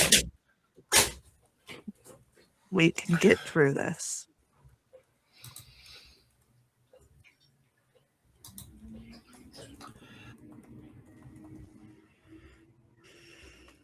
Yeah, highly recommend. Yeah, again, go in the middle of the bay. Don't cause trouble on shore, especially if like we're taking a bunch of soldiers and everybody's on edge. Just go get shit faced and like throw bottles at the cruise ship. A regular Tuesday. I can do that. Yeah. Big hugs. And like in the hug, there's a moment where Rose stiffens a little bit and just says, "You are doing so well. You really are. You've got this, Daisy." She takes a big intake of breath and then lets out a long, expressive sigh. Okay. Thank you. I love you. Quit trying to suck up to me. It kicks her in the butt. I also hate you. And walks off at that.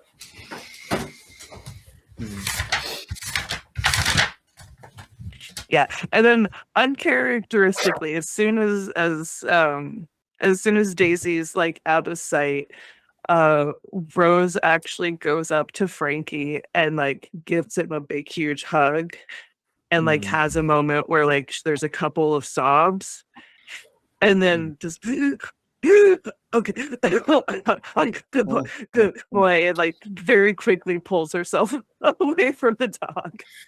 Frankie, fully while you're So- sobbing, is kissing your face, right? With the tears coming Oh down. no. Yeah. Frantically wiping at her face as she's getting up from the dog. Wonderful. I think when all this is happening, I think probably didn't Henri will hear definitely that try conversation to between find Rose Sasha and at some Daisy, point. but I think Sorry. Lee looks Can you hear me? at Hello? the two Hello? sisters and is hit with. Oh, sorry. It's all right. I was just going to tell Adi that Mon's talking. I don't know whether Adi's hearing us properly, but there was crosstalk. Oh. So Okay. Oh, I just Okay. said, so sorry. I think, yeah, I can't hear or see Morn on the stream. Sorry. Let me reload again. okay, I can say I'll cue Adi in after we've done you Mon. Once he gets Okay. back, I'll let him know. Sorry. Carry on. Yeah, and then I just see that I'm hit with a wave of So like sorry. I joy interrupted of Morn. seeing these two sisters love each other, but also sadness that I haven't seen my sister in such a long time. And I remember that I've still got my letter tucked away in a pocket, and just thinking, when am I going to get my next chance to find somewhere to put this? And then I carry on eating my fish. Poor buddy. Just sitting there eating your fish. So That's lovely. When I don't think I asked. Where was the last place you left a letter?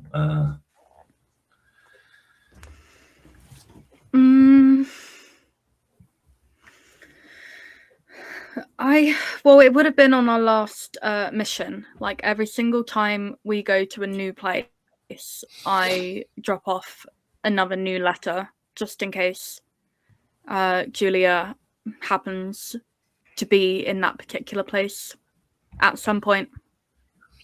Okay, so I'd imagine probably the run before this most recent one was probably a fuel run. Yeah, you'll have travelled to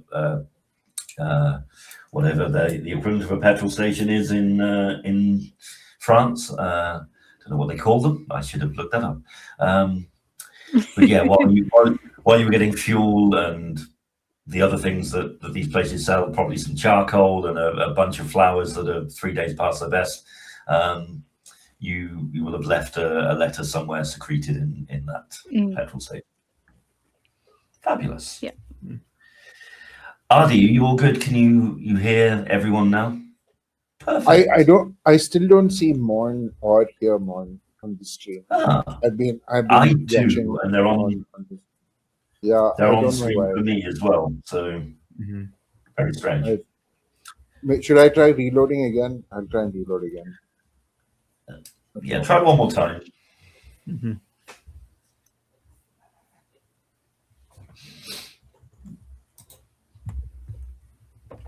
VTO did just like this sometimes. Technology does this from time to time. Mon's just reloading as well now, Adi, just to see if that helps. Cool. There we go. Oh my god. Okay. Yes. Okay. Wonderful. Then we will cut to Henri now. Then. I think Henri is just kind of lightly kind of hobbling over to kind of find Sasha because he needs fix.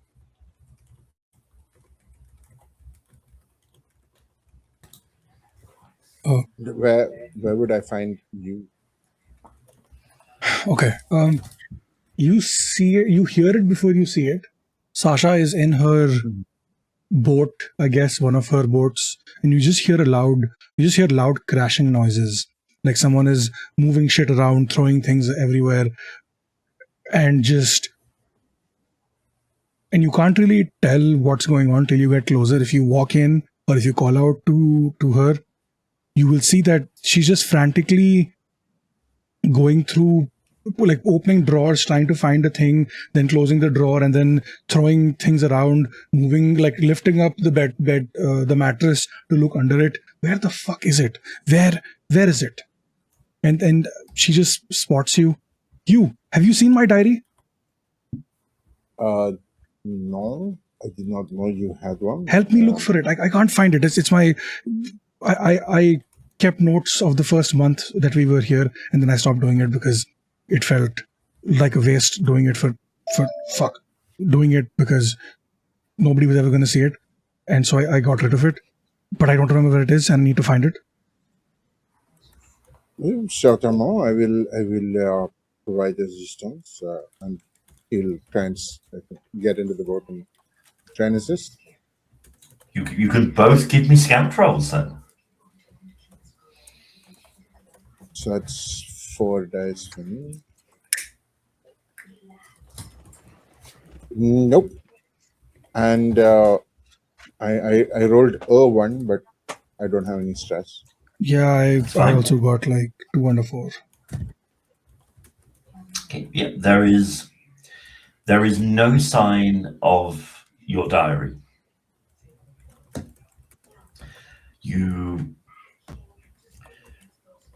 You're fairly certain, Sasha, that you had left it under clothes in the bottom drawer of your bunk, but there is no sign of it. Fuck. Shit. Okay. It's fine. Don't worry about it. Wait. Did anyone else hear? What's up? Why are you here? I have run out of my stash, mon ami, and I was thinking I could get a little bit of a top up, huh? Oh shit! Yeah, okay. Fuck, I haven't re-upped in a bit. You see, these giant boats on marina stuff. They have like a place where you can sit, and then there's like steps that go down. You can do more stuff. So she takes you down like the steps into this thing, and seems like this artificially lit room, which is connected with wires to outside, where on the top of the marina you saw solar panels, because we're doing that. And there's just a bunch of inside these enclosed glass things, a bunch of pots with pot in them, and just in front of you. I don't know what the process is like, but harvests it and gives you the good, the green, the puff for your usage. Yes. And It's free. yeah, I think Like always, you don't need to give me anything in return. I'm good. As we discussed, it's to help people around, and then it's the least I can do, especially since I don't partake anymore. So, yeah. I mean, you help me help others. I think you are helping everybody in your own way, Murphy. It is all right, yeah? Yeah, I need to be right back. Sorry.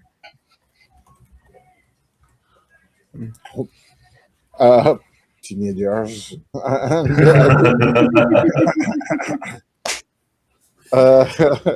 That's perfect. That is perfect. Yeah, I think he just. Yeah, I think he could try and go find somebody to get high with, like, because I mean, I think Frankie finds you. Frankie's on their way to be like, I wonder what good shit's doing, and then doesn't find good shit there, but finds Sad Eyes and looks up and says, "You look sad, Sad Eyes. I'm gonna hang out with you," and then just like follows you around. for a bit. So wherever you like set up to smoke, Frankie's just gonna like curl up on your like feet or whatever, give you a little bit of that pressure comfort while you're smoking. And you get and because dogs have a cannabinoid system as well, they get high. So Yeah, just like secondhand. Yeah, I picked that up. I will say, if you're munching at all while you're smoking, Frankie will not say no. If you want to drop a little down that way from the munchy side of things. Yeah. 100%. 100%. Frankie's my PC anchor. You think I don't got snacks for Frankie? It's fair. It's fair. Yeah. Wonderful. I will say that with that interaction, Frankie can remove their final stress from themselves. Hey, thank you for Let's that. go. Hard to be stressed when you're chilling with the good puff whatever green. The good shit gave to Sad Eyes. Yeah, for sure. Exactly. It is the dankest of chill outs that you are currently partaking in. My God. Sorry, Steve, I can't help being down with the kids. So, it's just we've learned before.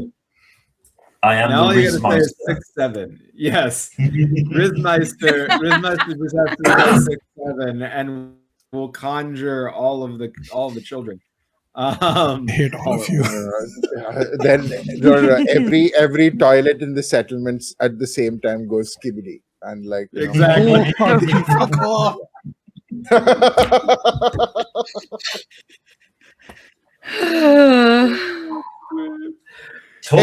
You did this to us, okay? So wait, does that mean that the shitters are infected by brain rot? Yeah, they are. Yeah, canon, right? We say it and it's canon. Wow. Yeah. It's like zombies are a commentary on real life. Who would have thought? Who would have thunk? Oh, what? We're doing something radical here. It's a new thing called satire and social commentary. Brand new. We just invented it here, folks. Yes. So it's what's called improv, everybody. We improvised an art form.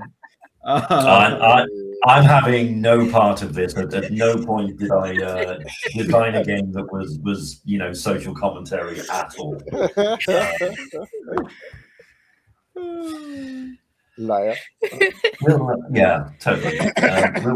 We'll cut back to Sasha briefly before we kind of close out the evening and the cookout. Sasha, you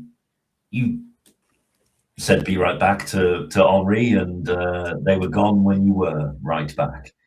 I literally just gave him the stuff and I just walked out of my own house, or boat, I guess. Boat. Yes. Yeah, very much in that kind of quest giver from a TTRPG, from an RPG video game. You've had your interaction, and now you go and stand back where you were standing before, waiting for the next person to come and click on you. And that next person to come and click on you doesn't so much click on you, but definitely pushes your buttons. As you kind of step out onto the deck of the boat. On top of the boat, sitting crisscross applesauce, is Irina, reading a book. Oh. Fuck, where did you come from? I thought you were still back on the ship, right? No, I'm here. I'm always here. Like that.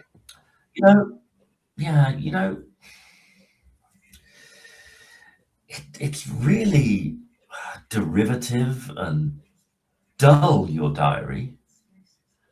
I expected more. You piece of shit, you gave up after day one, got high.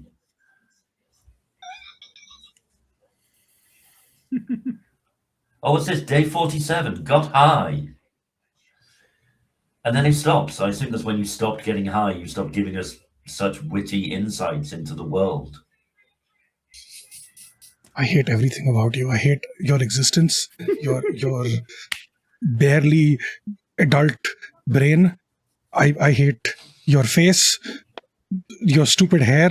Give me my fucking book back. Oh, you can start writing again. Oh, this'll be a treat. It's what the world have waited for. When did you sneak this out of my room? What the fuck? I thought we agreed you would give me distance till I figured this. What the fuck? Why would you go into my room and ruffle through my things? Why wouldn't you secure it away somewhere more secure if you didn't want people to read it? It was under Because 3 basic human jumpers. decency, or is that too much to expect from a child? Human decency. Sounds like a novel concept. It'll never take off, and they'll throw the diary at you and go, shit anyway, and hop off the boat onto the top of another boat and kind of look back, wave at you. See you tomorrow. You're worse than the shitters. At least they have a, I don't know, motive. At least they do something. You just mooch off of the others who live here and do shit and just try to scam us from doing decent shit. That's okay. You should probably write that down. I'm just gonna go back to my shit. It's obvious that she's read the whole thing, right? If she said day 47. Oh. Yeah, very much so. Okay, yeah, makes sense. That's fine. Fuck me, I guess. Okay, I'm gonna toss the book on my. Also, sorry, quick truth honesty question. As the camera pans over Sasha's shoulder, looking down in the book, is it just 47 entries of "I got high"? No, one of them actually says I got drunk. So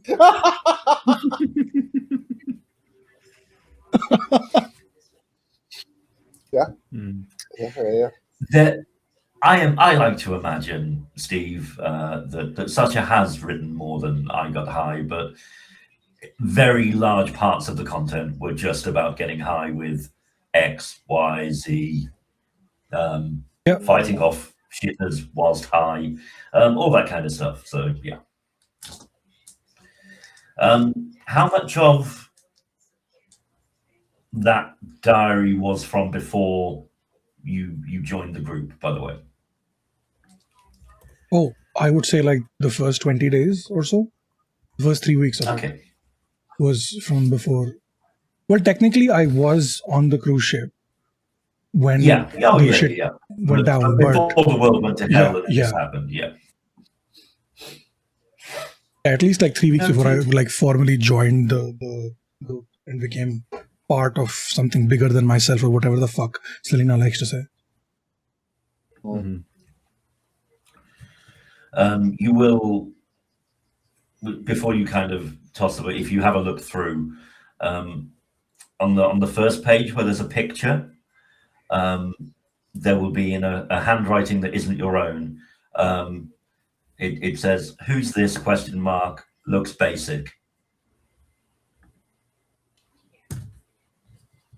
Well, that's the last time I do fiction art, I guess.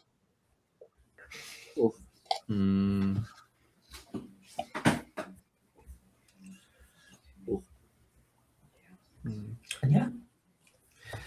You go about your merry way. Somebody plays a guitar very badly round the campfire as you have your little fish fry. You all get a good night's rest, or not, depending on how tense you're feeling about tomorrow's events. And the next day comes, as we established earlier, canonically, the next day always comes, and the dawn breaks. And yeah, it's the day of setting out. There are 15 or so armed security officers, but just civilians who have been trusted with being the perimeter guard for the most part of this place. Selected by Ross, the best marksman. There are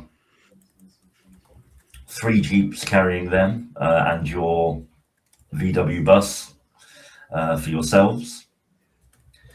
There are containers of water loaded up in the bus. You can make your way to the meeting, unless you have anything to do before you go. I will say, Frankie, Dr. Fuentes does kind of come up to you, gives you a big scritch behind the ears, as they always do, restocks your pack with everything that you may need, including a couple of magazines of extra ammunition if people need it, that are put in there. Nice. I'll make a note of that over here. Yeah. So, if it gets dangerous, run. You have to be safe. Noticing that that Papa is sad and stressed and anxious, kisses, snuggle up, and just until I have to leave, if he's sitting at all, like half lay on him, right? But then when he has to get up, I let him get up, and then when I have to go, I take off. As long as one of you are there to take me, I won't leave Papa if none of you are there. But whoever might be around, I would see you, and if you call to me, I'll go. Well, not to worry, Doctor. I mean, we would all be bereft without this little beam of sunshine, no? Yes. Take care of my corazon. Inshallah, of course. See you when we get back. Come on, Francois. Let's go, boy.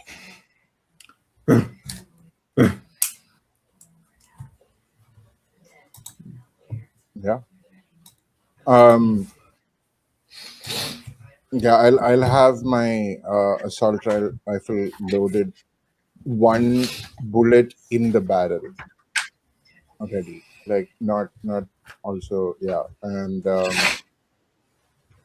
I'm gonna leave my hunting bow and the arrows in the bus.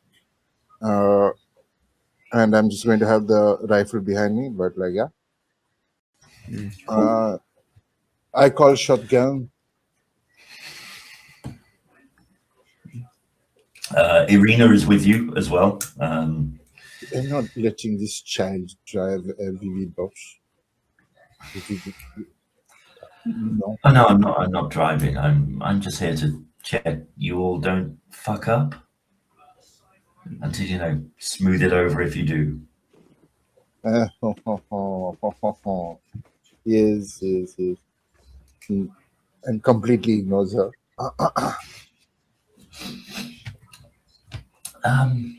Yeah. The convoy departs.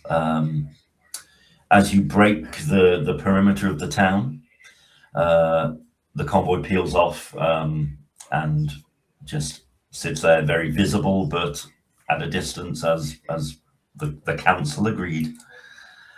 And you guys traverse the small hill. A quick question before we do that. Yeah. I'm gonna look at the others and just. So we've been instructed to do this and do whatever and all of this stuff with the things, right? Which is fine. Like we can deal with it. I personally don't feel comfortable taking a child with us. 1, because it's not a show of force, and 2, because I don't want her to get hurt. I think maybe we should, and I'm saying this in front of Irina, not behind her back. And I look at her directly. Maybe you should stay here. Just so that you can be safe. I know we've had our ups and downs and I hate you sometimes, but you're still our responsibility. And I think it would be better for us if we knew you were safe. 83. I know that's how many shitters you've killed. I get that, but these are not shitters. Yes. These are not shitters. These are people who can think, who can 7. outsmart us. Again, I don't trust Okay. them. This isn't so much about your abilities as it is about our abilities, though. Because it's gonna affect me if I have to worry about you opening your mouth and being smart to these people in the middle of. I have to worry about that with myself enough, and Sasha, and like. Thank goodness Frank can't say, like, I don't even know what he would say if he could speak, but you are a liability for us, even if your skills aren't. To emphasize, I don't know what we're talking about, but I do see how everybody is looking and I can feel off of them. So I go up to our very put upon friend in this moment, and I seek to give them comfort as well. So I do the comfort dog thing. I assume they're standing. So the most I can do is really get on a foot or 2 feet to try to not get them to move in that moment, but get them, and then I'll look up from there, and I'll just do a little like. Irina will wrap her arms around you and kind of hold you with your paws up. At least one of you likes me. That's good. But don't worry. I'll end my journey here, halfway between the good shit and the perimeter line, I guess, and wait for you. Not a problem. Is she armed? Visibly? Yes. She's a teenager, of course she is. I'm gonna look at one of the guards and just be like, keep an eye on her. Oh, Make sure she doesn't. This is you. The guards have peeled off. They are not with you. You've gone on 100 or so yards before you've stopped and had this conversation. Okay. So they are just reluctantly kind of, well, not reluctant, not as reluctantly as you might expect. And yeah, not even requiring a manipulation roll, surprisingly to you, Sasha. Yeah, no, I don't trust it.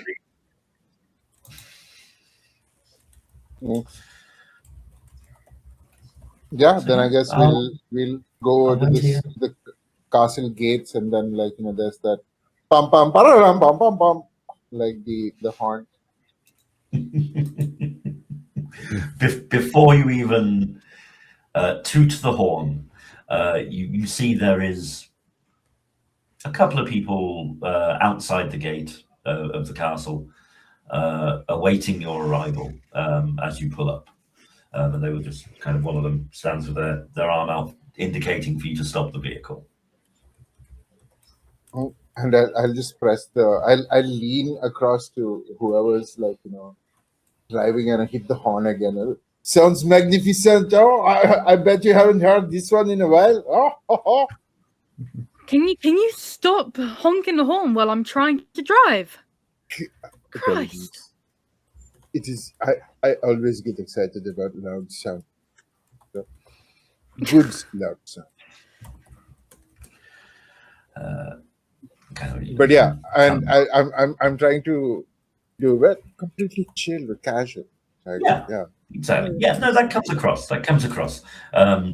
You recognize Mr. Pickwick, who seems very unimpressed by all of this frivolity. And next to them is a tall, slender woman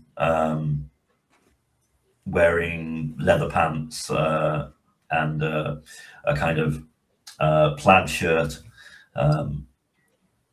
that you haven't seen before. Long, dark hair tied back in a ponytail. Assault rifle in her arms. Assuming you alight the minibus, you will be greeted by them Well, it's nice to see you're prompt. You can keep your weapons on them. You won't do you much good. So, all ready for negotiations? No, certainly. And but first, I will say that out of our goodwill, our elders wanted us to give you this gift of what is it? 50 liters, something. What? Yeah, 50 liters. And I will open up the side door of the bus and just go. This is your gift, 50 liters of clean water, just to show that this can be resolved peacefully. She will nod, and then turn to Mr. Pickwick and just go, deal with that then, Pickwick. And he will kind of sigh, roll his eyes. Yes, Miss Havisham, and walk up to the bus and start unloading these. Follow me then. Mhm. An important bit. Did this lady, did Havisham tell us to keep our weapons in the bus? No, she said you can keep them on you. They will do you no good. Cool. Most kind. She will lead you through the courtyard. There are visibly, without a roll required, half a dozen people up on various kind of high vantage points with rifles, not trained at you, just at ease, but they are visibly there observing. None that you recognize. They will lead you through the courtyard into the doors of the castle itself, and there in what would have been like a foyer, I guess, when this was a toured castle, there will be a semicircle of people behind a large ornate chair, and in the chair is sitting Ahab, legs crossed, just hand on his chin like this. Punctual, I like it. And he'll give a small little nod of the head.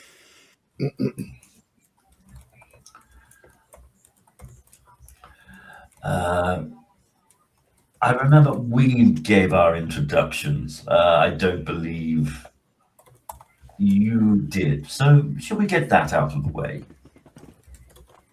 Oh, there were introductions. I'm sorry, I did not. I must have missed everything that happened. Yeah, but of course, this is always the best way to begin social graces. Yeah, Monsieur. My apologies. Hang on. Claps his hands, and a couple of people bring chairs around for you.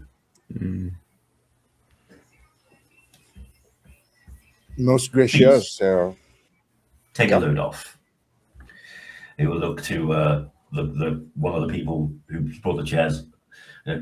Messi, get a table as well. And then we'll turn to you guys. I know it doesn't really go with the whole theme we've got going on, but the only book that moron had ever read was Lionel Messi's autobiography. So, it's the only name he could give. I mean, sorry, go ahead.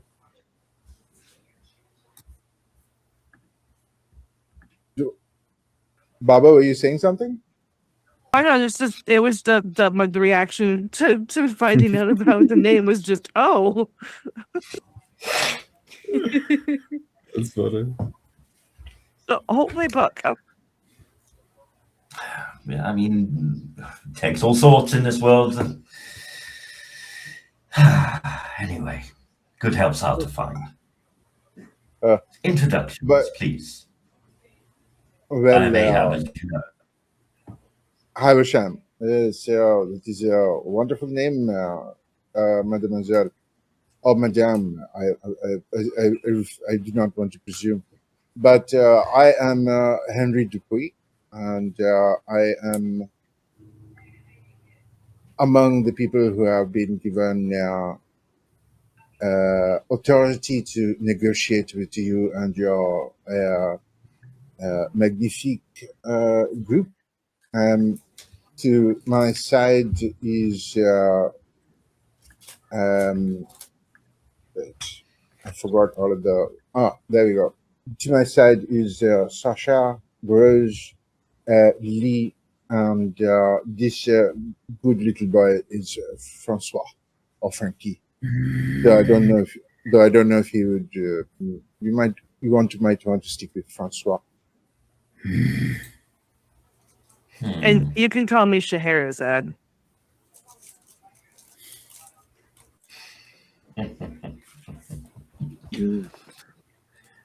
Mm-hmm. Classic Well- literature. Huh? I like it. It's fun. I like that you're joining in our little game. Maybe we should all adopt pseudonyms. Does free you up, what I can say. Shaking off the shackles of your old life. You can never run from the past. You can only accept it and move on. Pretending to be something else. Anyway, that's not what we're here about. Certainement. Straight to business, eh? Okay. Would you like a little wine or some canapes? You know, this doesn't have to be. Wait, you have canap ready? No, I don't have canapes. We've got very small portions of very bad food. If you want that. Why would you dangle French food in front of a Frenchman on the French Riviera and did not give it at the end? Yeah? There is a certain special place in hell reserved for people like you, monsieur. But I'm sure you are a good man and you make up for it in other ways. Well, I'm certainly a benefactor to your group at the moment, am I not?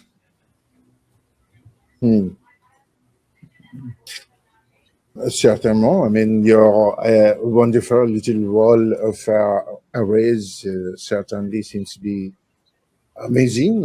Is this something that you developed yourself? Oh, I do not have a scientific mind, but I am a collector of some of the finest minds that I come across. And together they threw across this mishmash of circumstance which happened to create the effect that you see. How does it work? Is it like a certain frequency that only the undead or only the shitters can hear? Is it more? What is it? Is it sound? Is it sound based? Is it magnetic? What is it? No, you're right. I should give you all the information now so that the talks become redundant. Yes. Yeah, exactly. It was Good worth a idea. shot, you know? Yeah. Sasha, was it? I don't like that you know my name, but yes. I mean, Your I just- colleague I- literally just I- introduced you all. Introduced you. It is. Oh, we will be yeah, polite. of course. Yeah, I was right here for that. I heard that, yes. Unless that itself is a nom de plume. Oh, you know, I just kind full- of look to Sasha. no, not really. It's more of like I don't have the time to remember another name for myself. So why would I expect others to do that? So like I just stuck with the name from the before times, you know? And it's not like the name is tainted or whatever, or that I'm on the run from the law. That, or even if I was, or even if any of us were, right? Why would you change your name when there's no cops? I don't know why I'm talking about cops now. Anyway, what were we here for? Yes, the deal. We gave you water as a sign of goodwill, expecting nothing in return for this, of course, because, bare minimum for new people, whatever. How can we help? How many people? Well, I guess you don't want to reveal that, but what are your demands or what are your expectations, and how can we help? Demands is a... Yeah, I realized that was the Interesting wrong word immediately because we're trying to do this as equals and not, one party forcing the other one to do things. So expectations are better, I guess. That's the better word.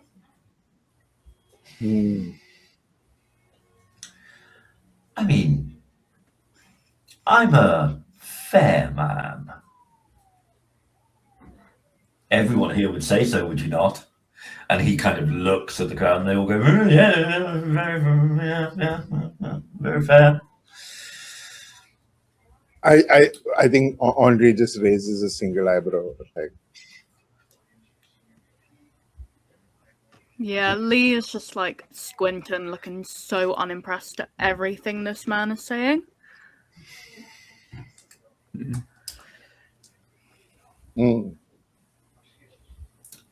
I'm getting the impression that you don't fully trust me. Is it the accent? Oh, it's just strangers. No. Okay, Yeah, just checking.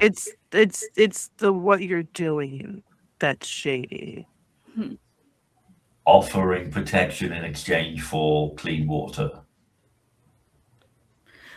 Well, Were you familiar with organized crime before all the shit happened?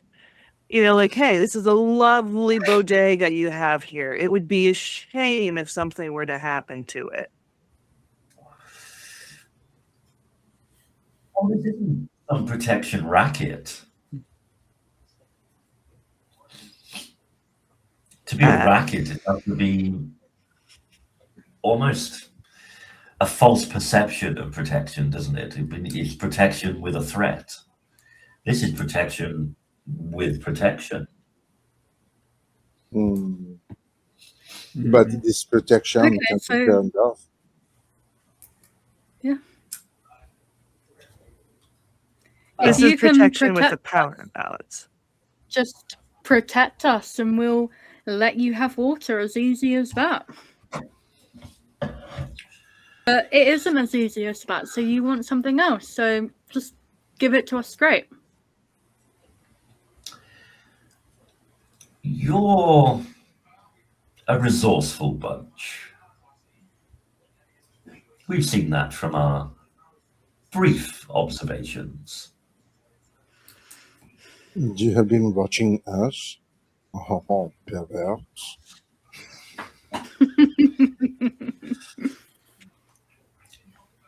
I mean, no group is without its share of perverts, I'm sure. Bound to be a few amongst yours.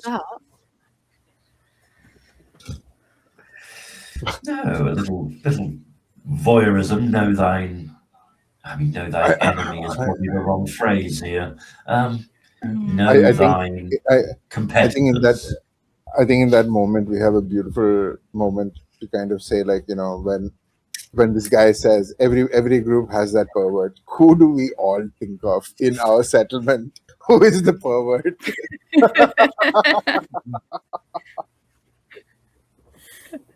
Yeah. All our minds go to that person. Probably one. Yeah. I haven't got a list of NPCs with one marked as a pervert, so I'll let you use your imagination. So lacking, Mike. So lacking. We don't need an NPC. We have a PC. Obviously, he's the doctor. Yeah, that's who I was thinking of. Well, that is canon now. So, Danny, should you ever play your backup character? Believe in, Danny. Noted. No, I yes and everything. So.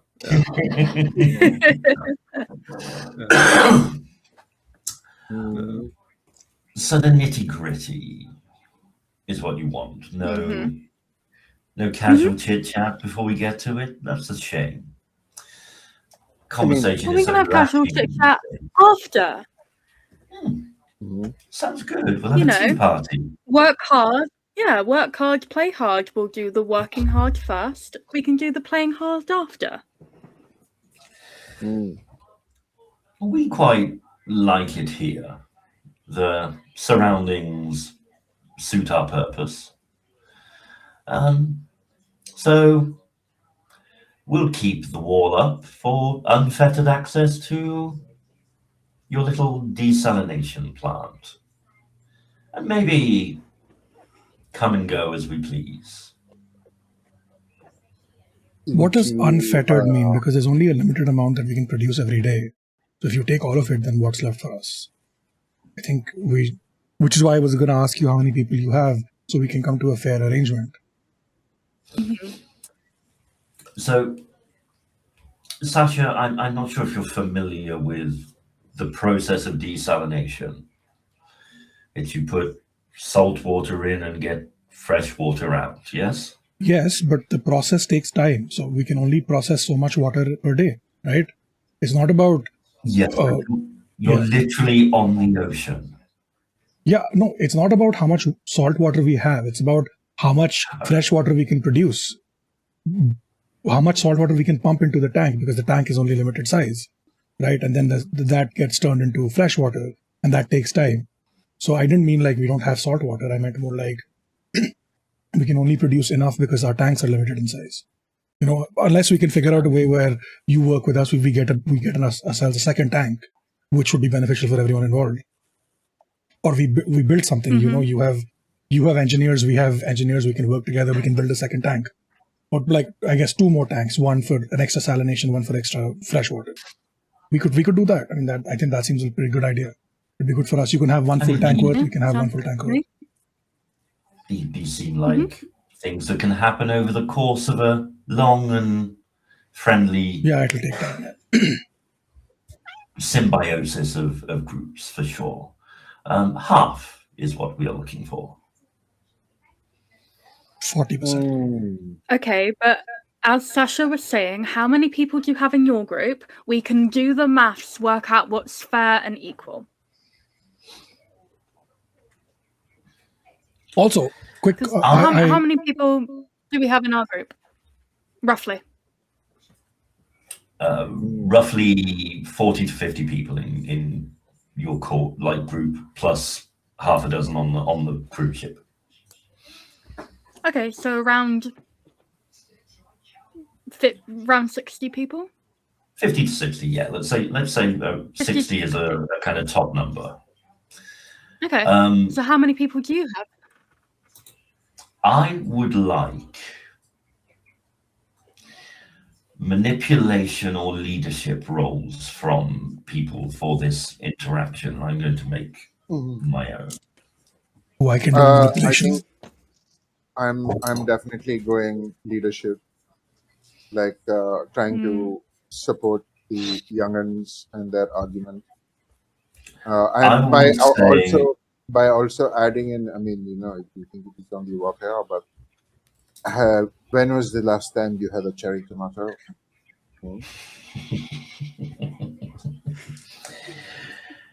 Oh, I should have been clearer.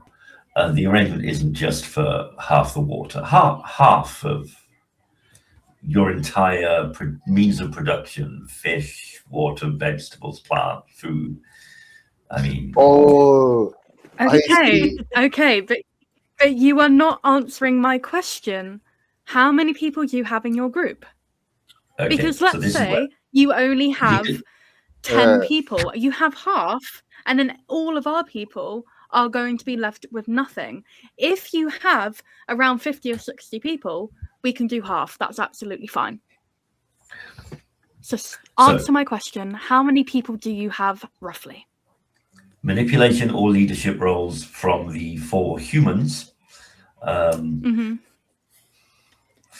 Is there any chance that what I rolled could count to help in some fashion, even indirectly? Has Frankie's demeanor softened at all during these interactions?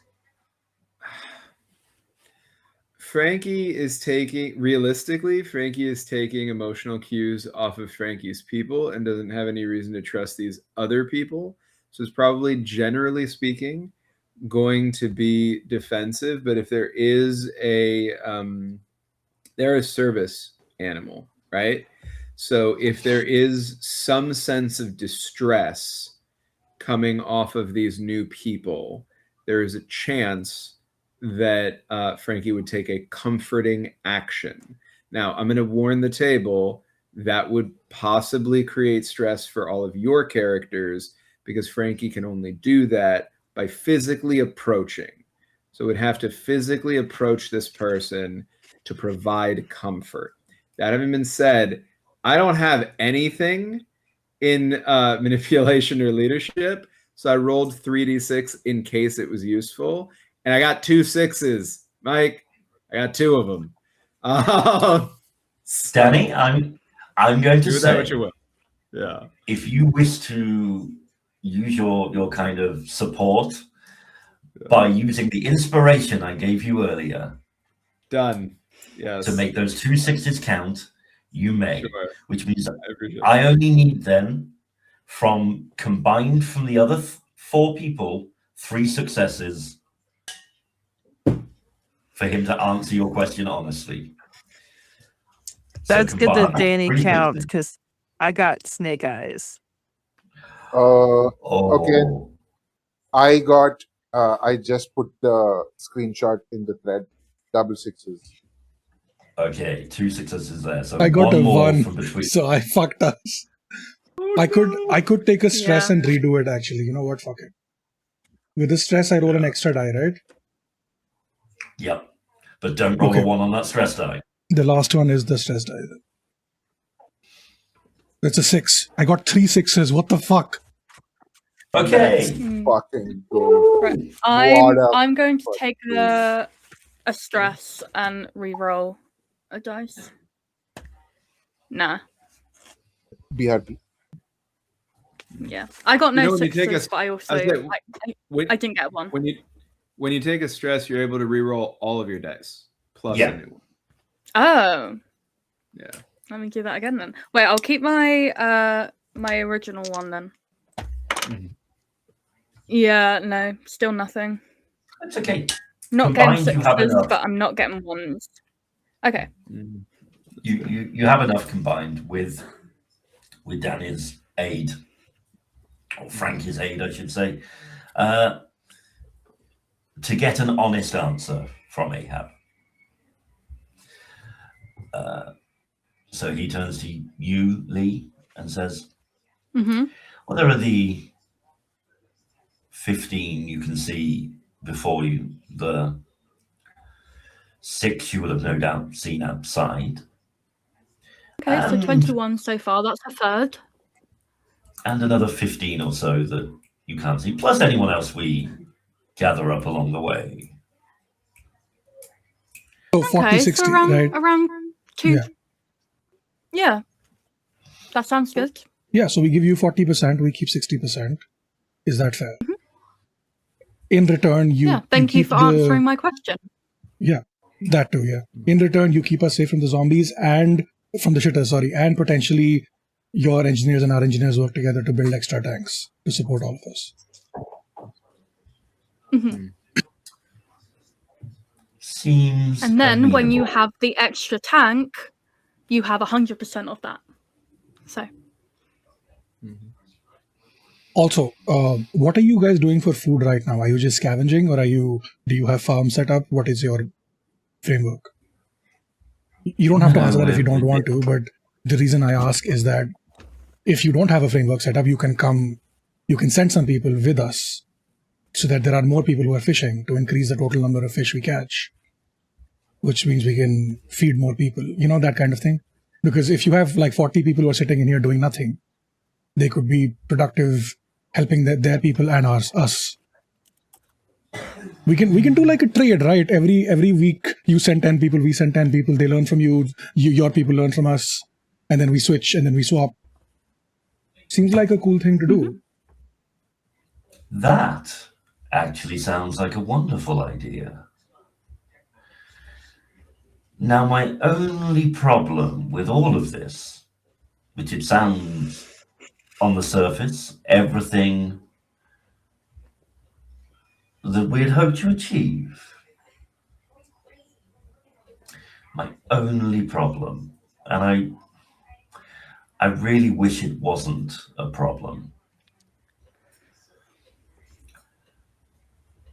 was the, shall we say,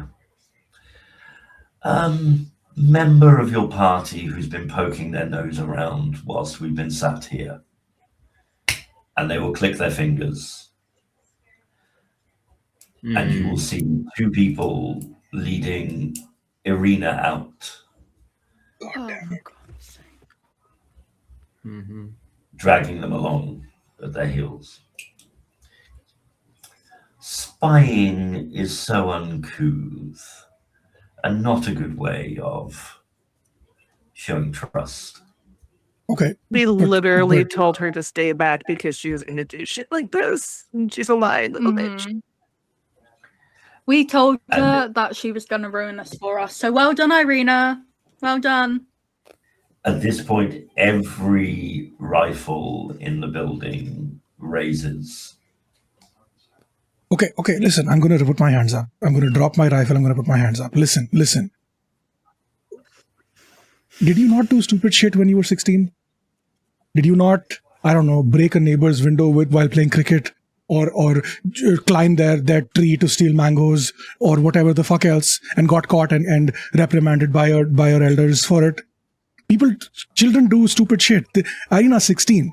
Like, do you not remember being 16 and making a mistake that you apologized for and fixed, and now you've grown into a decent human being? I committed international piracy. I stole from a drug lord. So, we do stupid shit in our past, and the best way to get... I used to get drunk all the time. Underage drinking, And Tell you what. I joined the French Legion. I mean, We'll all have little one-on-one chats. And if I think this was an isolated incident, then we can proceed. If I think this was a predetermined ruse, then we'll take a different approach. That's fair, but do you really think we would have sent a child to sneak in and do shit? Mm-hmm. I'm going to cut you off, Steve, because I'm going to say with that, we will end our session there. Fucking absolute dumbass of it. This It would not Irina, be a I zombie knew she would do apocalypse something. world game without a child fucking us over, right? So You guys chose not to take her with you. I was gonna say This the is on thing you. about trying to keep her safe is we can't see her. Yep. Oh no, It's I a didn't gift. think about that at all. Gift to Mike. Yeah. I was just like, oh, we're gonna get fucked. Like, as soon as we decided, I was like, let's see. No, it was wonderful, guys. You made it so that I could make the negotiations be very smooth rather than fractious. Super smooth. So I'm going to tell you, so next session, there is a non-0% chance of altercations that are not friendly. hey, Sasha is going to be like, she was sneaking in. She violated your property. You do whatever you want with her. She's not our responsibility. Fuck it, kill her. It's fine. You know what I thought you were gonna say, Mike? I thought you were gonna say next session there's a non-zero chance of a TPK. Everybody prepare your backup character. I mean, No. I'm not ruling it out. We're surrounded much, by guys. guns at the moment. Yeah. So, and I'm a dog. I got nothing. You have lots, Danny. Frankie has the ability to aid lots of people in many ways, as you are fully aware. Yeah, so that has been our session. That's episode 2 in the bag. I'll do my sign off now, because why not? I have been your game master, your storyteller, your narrator, your herder of cats. My name is Mike. You can find me on Blue Sky at Run Like Craig, on Instagram at Run Like Craig 1979, because I am old. And you can find me on Pantsless tables, like more than I probably should be, Steve. At this point, I think we're going to name it Mike Tables now going forward. We'll get Pantsless Pride out the way, and then it's Mike Tables featuring No Pants. There you go. So that's the rebrand coming. Wait. So, once again, the British are trying to take over? Oh, what a surprise. What a surprise. Look, we saw this thing you built. We thought this is very cool, and now we're having it. Sounds I good. have no part of this. I'm just a guest. I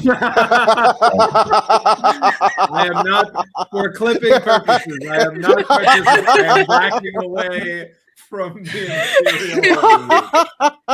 colonial. I only know Mike professionally. I've already been cancelled once. You can't do it again.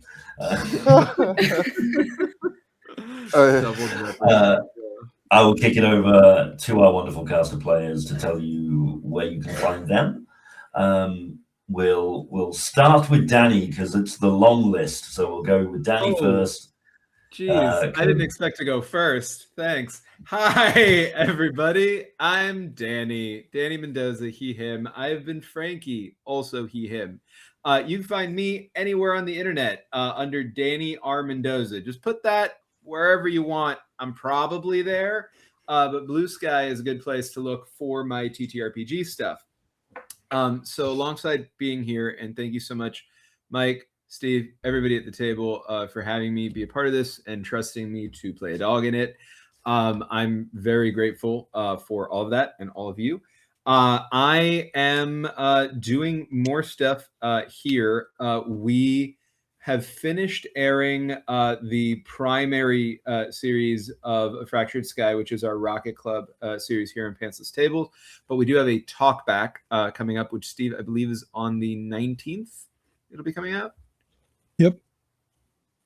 Cool. And then on the 23rd, as a part of a multi-channel collaboration through Rocket Club, a multi-stage anthology, which is itself a multi-channel collaboration that Pantsless Tables is a part of, celebrating Rocket Club's open playtest, which goes through the end of May 2026. On May 23rd at noon Eastern U.S. time, we're going to be doing a live multi-channel panel for a couple of hours, talking about all 5 games involved in that collaboration, as well as the game design itself.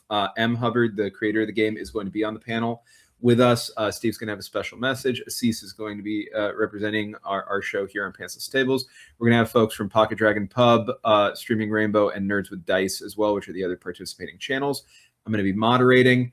And there's more stuff going on all the channels I just mentioned for Rocket Club that are still releasing right now. So if you want to check out this show first here and then any others for Rocket Club, check those out. Actually, the next one, the next episode for the live stream one on Streaming Rainbow is tonight. If you're watching this live, US time tonight. So it'll be at 8 p.m. Eastern U.S. time if you want to check that out. Now you can check it on VOD afterwards.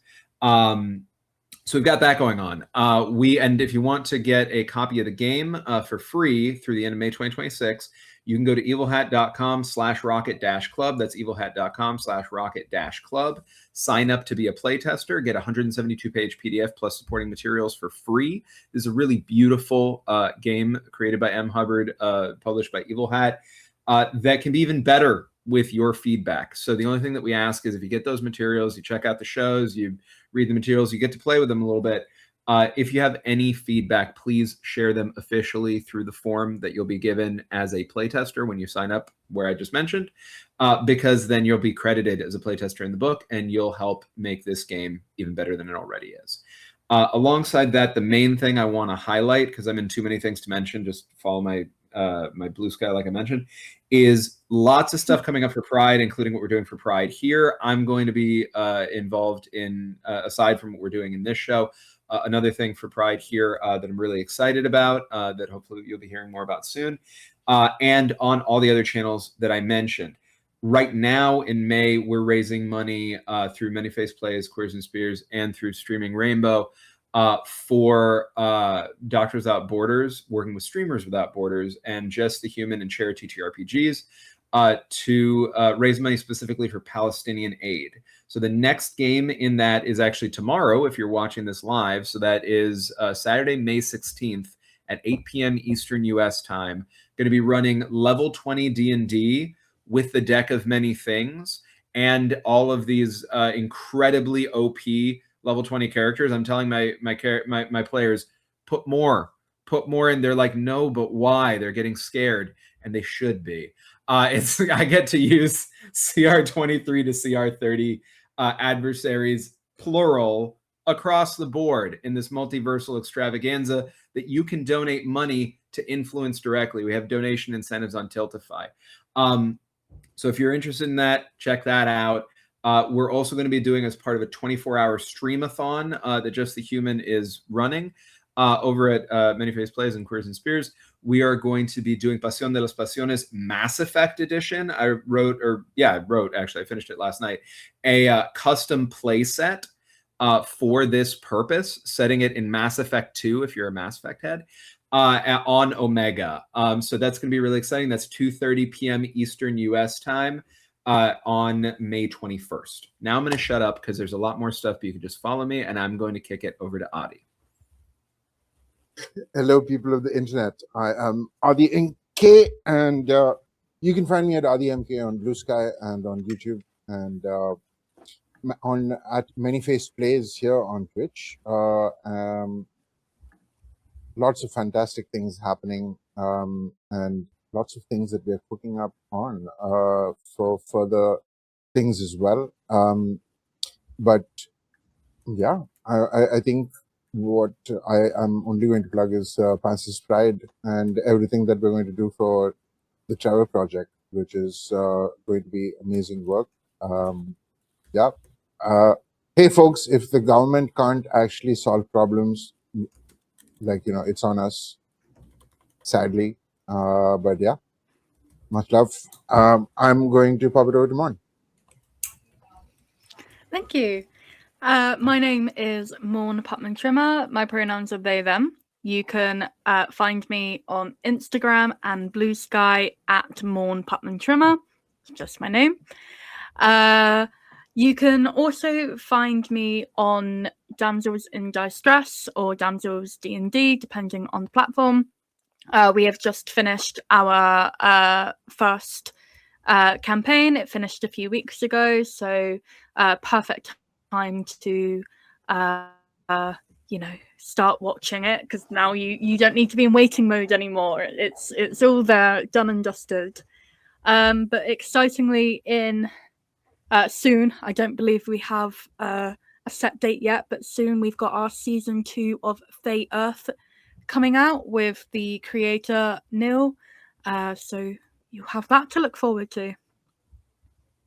And I'm going to pass it on to Baba. Yep, I've been and will continue to be Baba Yaga. You can find me on Blue Sky at babayaga.quest. And yeah, soon you won't be able to find me doing anything anywhere online, because I get to go on an actual vacation away from internet and Wi-Fi signal completely, and it's going to be so good. Mm-hmm. That's awesome. Oh, Steve. Oh, hi, hello. How's it going? How we? Steve. Can you not hear me?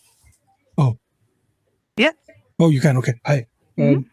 I'm Steve, also known as Sassy Pants, and a bunch of other names that were not naming. Yeah, these things. Sorry, I got distracted by a thing in my room. Anyway, hi. I run Pantsless tables and other related things. We're doing a bunch of really cool stuff for Pride, not just fundraising for the Tower Project, but also doing proof of concept idea thing where we're actually fundraising for actual people, and we know where the money goes. People need to pay for moving fees or eye surgeries or get away from shitty parents or whatever the fuck else. 5 Indian LGBTQIA plus people in India who need actual support. Alongside also donating, like fundraising for the Tower Project, because feel free to donate wherever you can. 3 of these people have means to receive payments from outside India. 2 of them do not, but it is still a really cool thing, at least in my opinion, to be able to do something, use the platform for and see it benefit actual people instead of donating to a charity where you're not 100% sure where the money goes, which is not necessarily a bad thing, because like they have, I don't know where I was going with that, but like you see it actively change people's lives, and that's really cool fucking thing. We've already raised 1,250 rupees, which is like 12 euro plus $10 so far, and like someone donated like 250 rupees each to 5 of those people, which is really cool. We're also on track to, well, we were supposed to launch merch today, but my supplier fucked me, but I'm not going to go into details of that. But next Monday, which is the 27th, I believe, the 25th, next Monday, the 25th, is when we will hopefully have merch live for international shipping, which means we can send it to anyone, anywhere across the world, which is really fucking cool. Our merch is also regionally priced, which means that people living in Asia, South America, and Africa get the merch at the same rates as you would in India, whereas people living in North America, Europe, and Australia get it at a slightly higher price to ensure that people from everyone is able to pay according to what their standard of living is in the world. It is still all reasonably priced, from like, I think $20 for a t-shirt to goes up to $55 for a dice set. Those are like a bunch of other things that we are doing. But anyway, I've rambled too much. We have a bunch of games coming up. Announcements for players will go out, not announcements, sorry, invites to players will go out today and tomorrow before I leave to go on vacation. Well, go home, not on vacation. But yeah, that's all from me, from us. Thank you all for watching. This was great. Thank you to all the raiders. Thank you to everyone who's donated to the cause, to the causes now. We can say that.